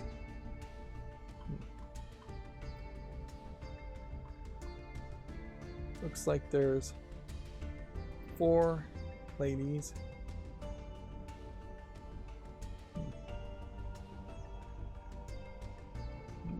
And it seems like it is a card-based competition.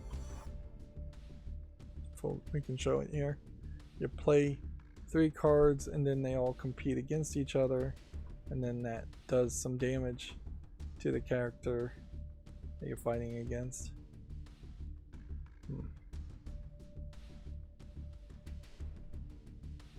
Okay, so that kind of feels like it is a actual card game. You're collecting cards, you're potentially feeding cards into other cards.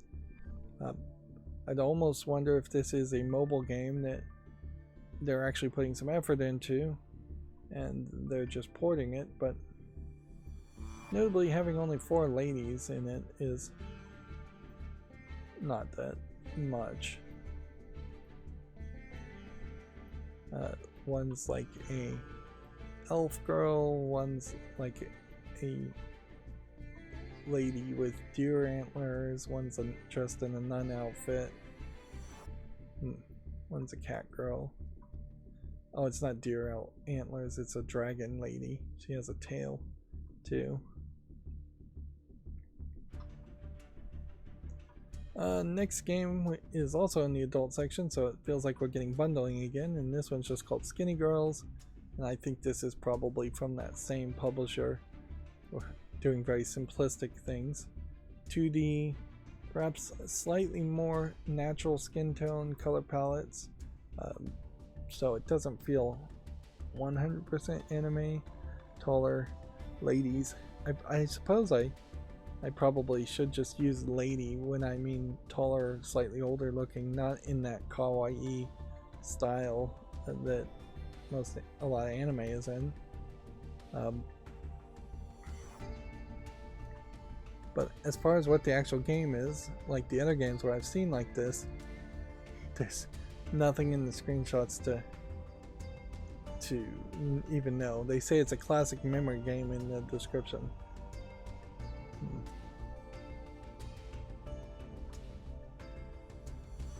You do run into the problem certainly too, looking at these screenshots, in that one person's skinny is going to not be another person's skinny. I'd say these are skinny girls in my opinion, but they definitely aren't anorexic, and some people think anorexic unhealthily skinny. You also tend not to have giant cleavage if you're skinny.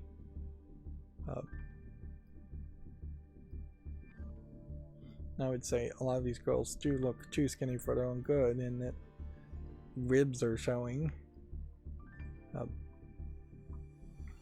Skinny Girls is $1.59 and selling a soundtrack and an art book, English only. Nothing really there as far as the gameplay mechanic though, so that's not worth putting on the fall list. Let's see, we have a game called Final Resistance, which is some kind of, feels like a tower defense game if I was to guess. You're running around, refilling, repairing towers, building buildings, and then a bunch of people start attacking.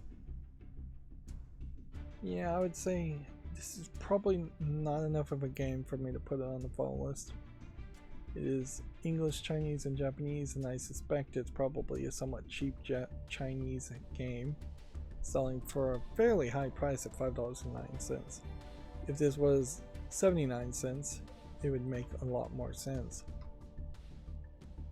Well, I don't know if you really can call it bundling when there's a couple games in between it, but we're back to adult games. Next one is called Sex Play BDSM, which is 3D CGI characters in more of a natural skin tone, color palette. So more of a Western game. Seems like you're in a room with a lot of BDSM style contraptions, things that tend not to really exist except for at porn production studios. There's a pillory. There's what looks like an exercise rack that has been modified to tie a girl down, and that's kind of it. And then there's kind of just two characters. The game itself is selling for $1.49. It's just a simulator, I'm sure. Yeah, half simulator, half visual novel, it claims. It says it's English only. There's just not enough variety there to make it seem like it's of any real quality. It just feels like yet another one of these games that breaks up what could have been one good game into 20 small episodic games that barely have any content at all in them. Next we have a game called Floating Cuboid, which doesn't look like anything. Then we have something called Fight Online Island, which looks like some kind of card game. I'll give it a chance. Then we have a game called RuneGate, which is some other kind of card game. I'll give it a chance. I doubt I'm going to burn through the new games very fast here. Yeah, I'll try certainly, but I bet there's quite a bit. The Void doesn't look like anything. Dawn Duality looks like it's a card-based strategy game of some sort, almost like a tabletop game. We'll give that a follow.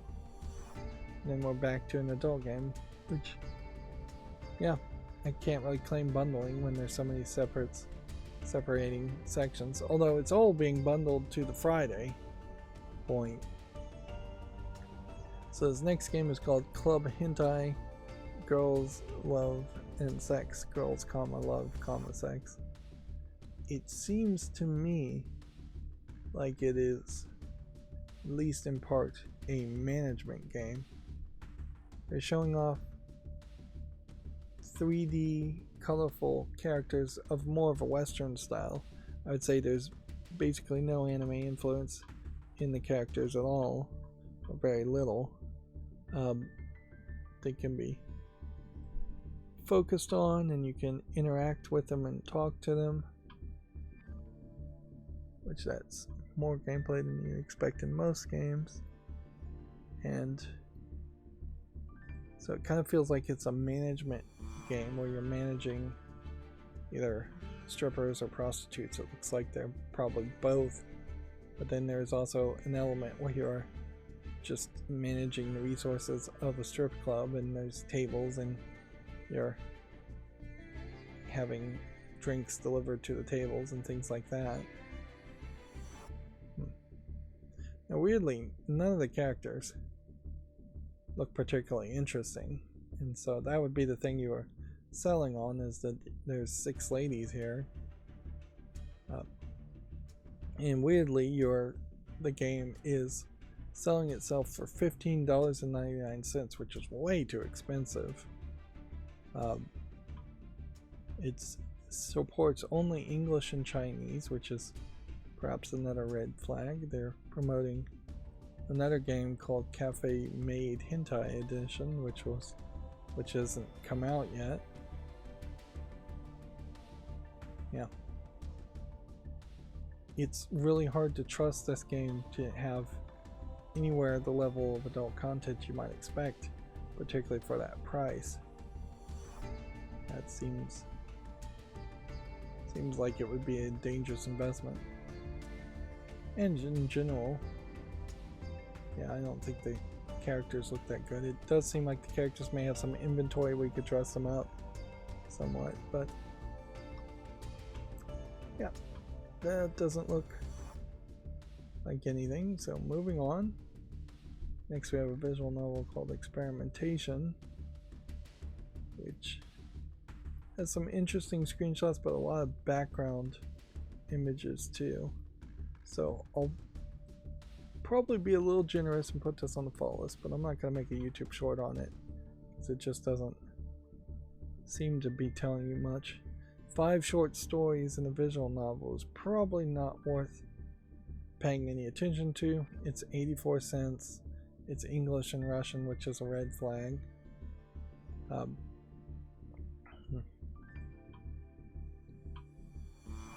Yeah.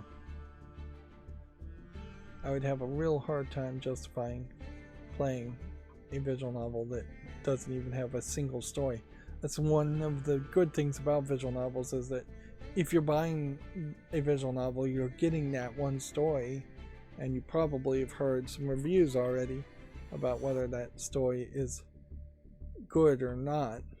If 1 out of 5 of these stories are good and the other 4 are bad, that's going to feel sucky, even if you only are paying 84 cents for it. I'm not going to make a short on this one though. Again, it's not particularly good enough screenshots.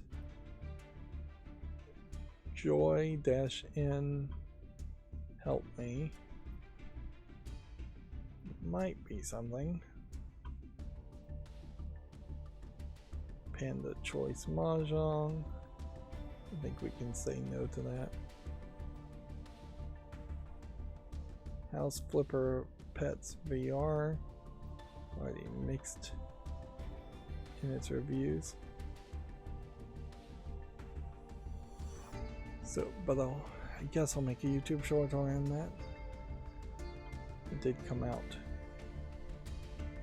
recently, didn't it? Yep. Town of Salem 2.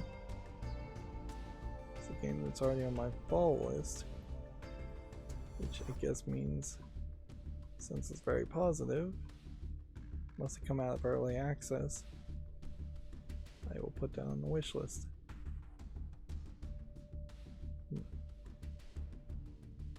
Then we have Elemental Survivors, which, yeah. You know what, I'll make a YouTube short around this one. Like, it looks like it's fairly visually polished, and I guess these Survivors clones aren't going away for a while. Collectamon is like a Pokemon clone, but Definitely doesn't feel like there's enough visual polish here. It's too much green on green and too much yellow on green for the characters, and just a generic green grass. Yeah, that just doesn't grab my attention. Then Zona Project X VR. Now, one thing YouTube doesn't really help you with is if all of a sudden I found out all my YouTube shorts with VR in the name were getting considerably fewer video views, I'd have to do research and spend extra time to figure that out. Whereas you would hope that maybe a trend like that could be highlighted, or that if I went and searched it out, I could see my worst performing YouTube shorts and say, alright, what's the elements that are in common about the worst performing ones? And maybe doing a little research there would help. This game Rydo doesn't look polished enough. High strategy or a dross doesn't look good enough. Diamond Rush looks like it's a 8-bit in a 3D world platformer. I still don't think there's quite enough there. Holy Bound. Nope. Holy Stick.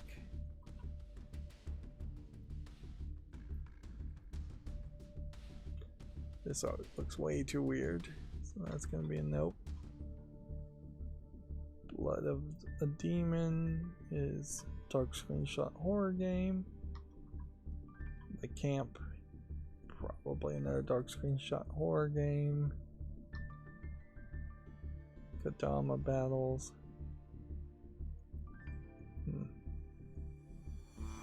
Might be something to that.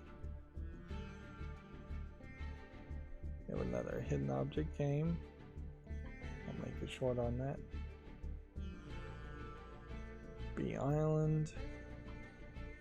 Seems to be a strategy resource management game. Yeah, there might be something to that. There's some visual polish there. Alibi the Dinner Party. Visual novel. Alright. Give that a chance. The Void prototype doesn't look like anything. And it's a prototype. 3 Days to Chicago.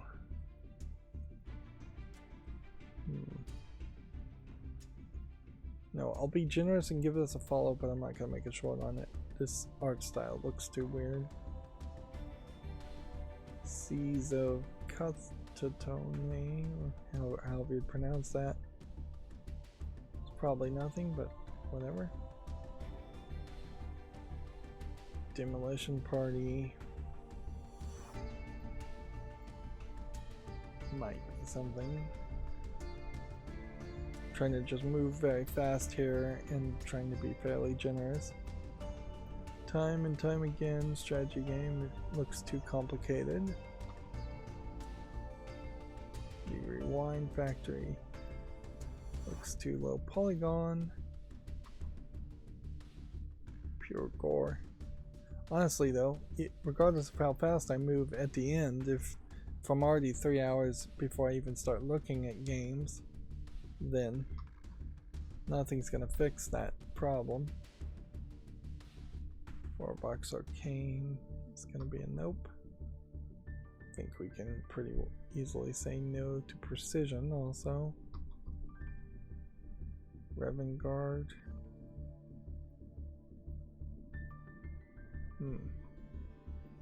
I'll put this on the fault list and see.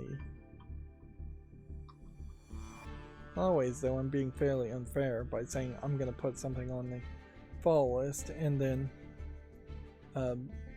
expecting other people to review the games or look at the games for me, when a significant portion of games are not going to ever be looked at by anybody. But then I guess at that point they're irrelevant anyways.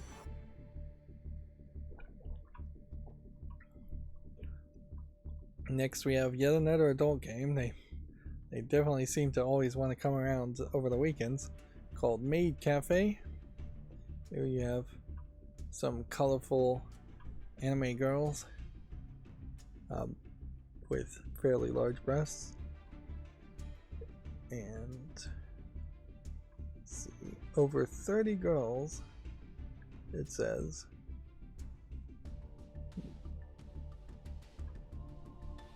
It says you use your tips to take the girls out on dates, make your own choices at the Maid Cafe. So it's like a romance visual novel from the looks of it. And with 30 girls, and looking at the screenshots, it seems like you get a fairly wide variety of girls with different hairstyles, perhaps different personalities. They all seem to be fairly the same height, fairly the same bust size, same build in general. This game is already on my wish list, though I don't know how it made it to the wish list with no reviews whatsoever. It also has a large number of items in a bundle. There's an ultimate edition with 9 items, and then there's a deluxe edition that seems to add actual game content of some sort, in the sense of some kind of comics.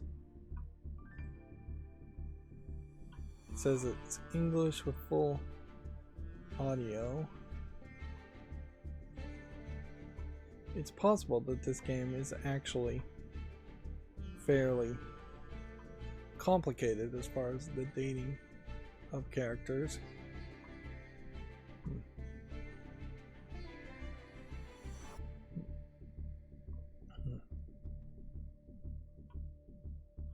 Here we can give a general look of just the variety here. You have 3 all about the same height, all about the same build, characters with different skin tones and hair colors. And then here's them in kind of maid outfits. And then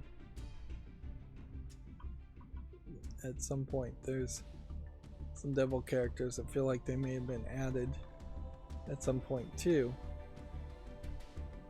Yeah. So the only thing I guess I could say here though is if there are no user reviews and it's on the wish list, I must have either clicked it by accident on the wish list, or we've got some weirdness happening at Steam where they potentially removed a game's reviews and put it on the adult section, which I don't really know a reason why Steam would ever do that. Like, it wouldn't really make a lot of sense to potentially punish a game that had either fake reviews or that had described itself inaccurately and with like adult content and not being mentioned, by just removing the reviews and putting it in the adult content section. Although maybe that's just Valve being very, very generous. But if Valve felt like they were being dishonest, you'd think they would just kick them off the storefront in general. This is a weird game in that Commander King is already available from a different publisher on Steam, so I question if this isn't some kind of mod somebody has done, particularly when there's this blurred out element here in the lower right hand corner. Some kind of logo or something is being blurred out here pretty obviously. This one claims to be the definitive edition and claims to be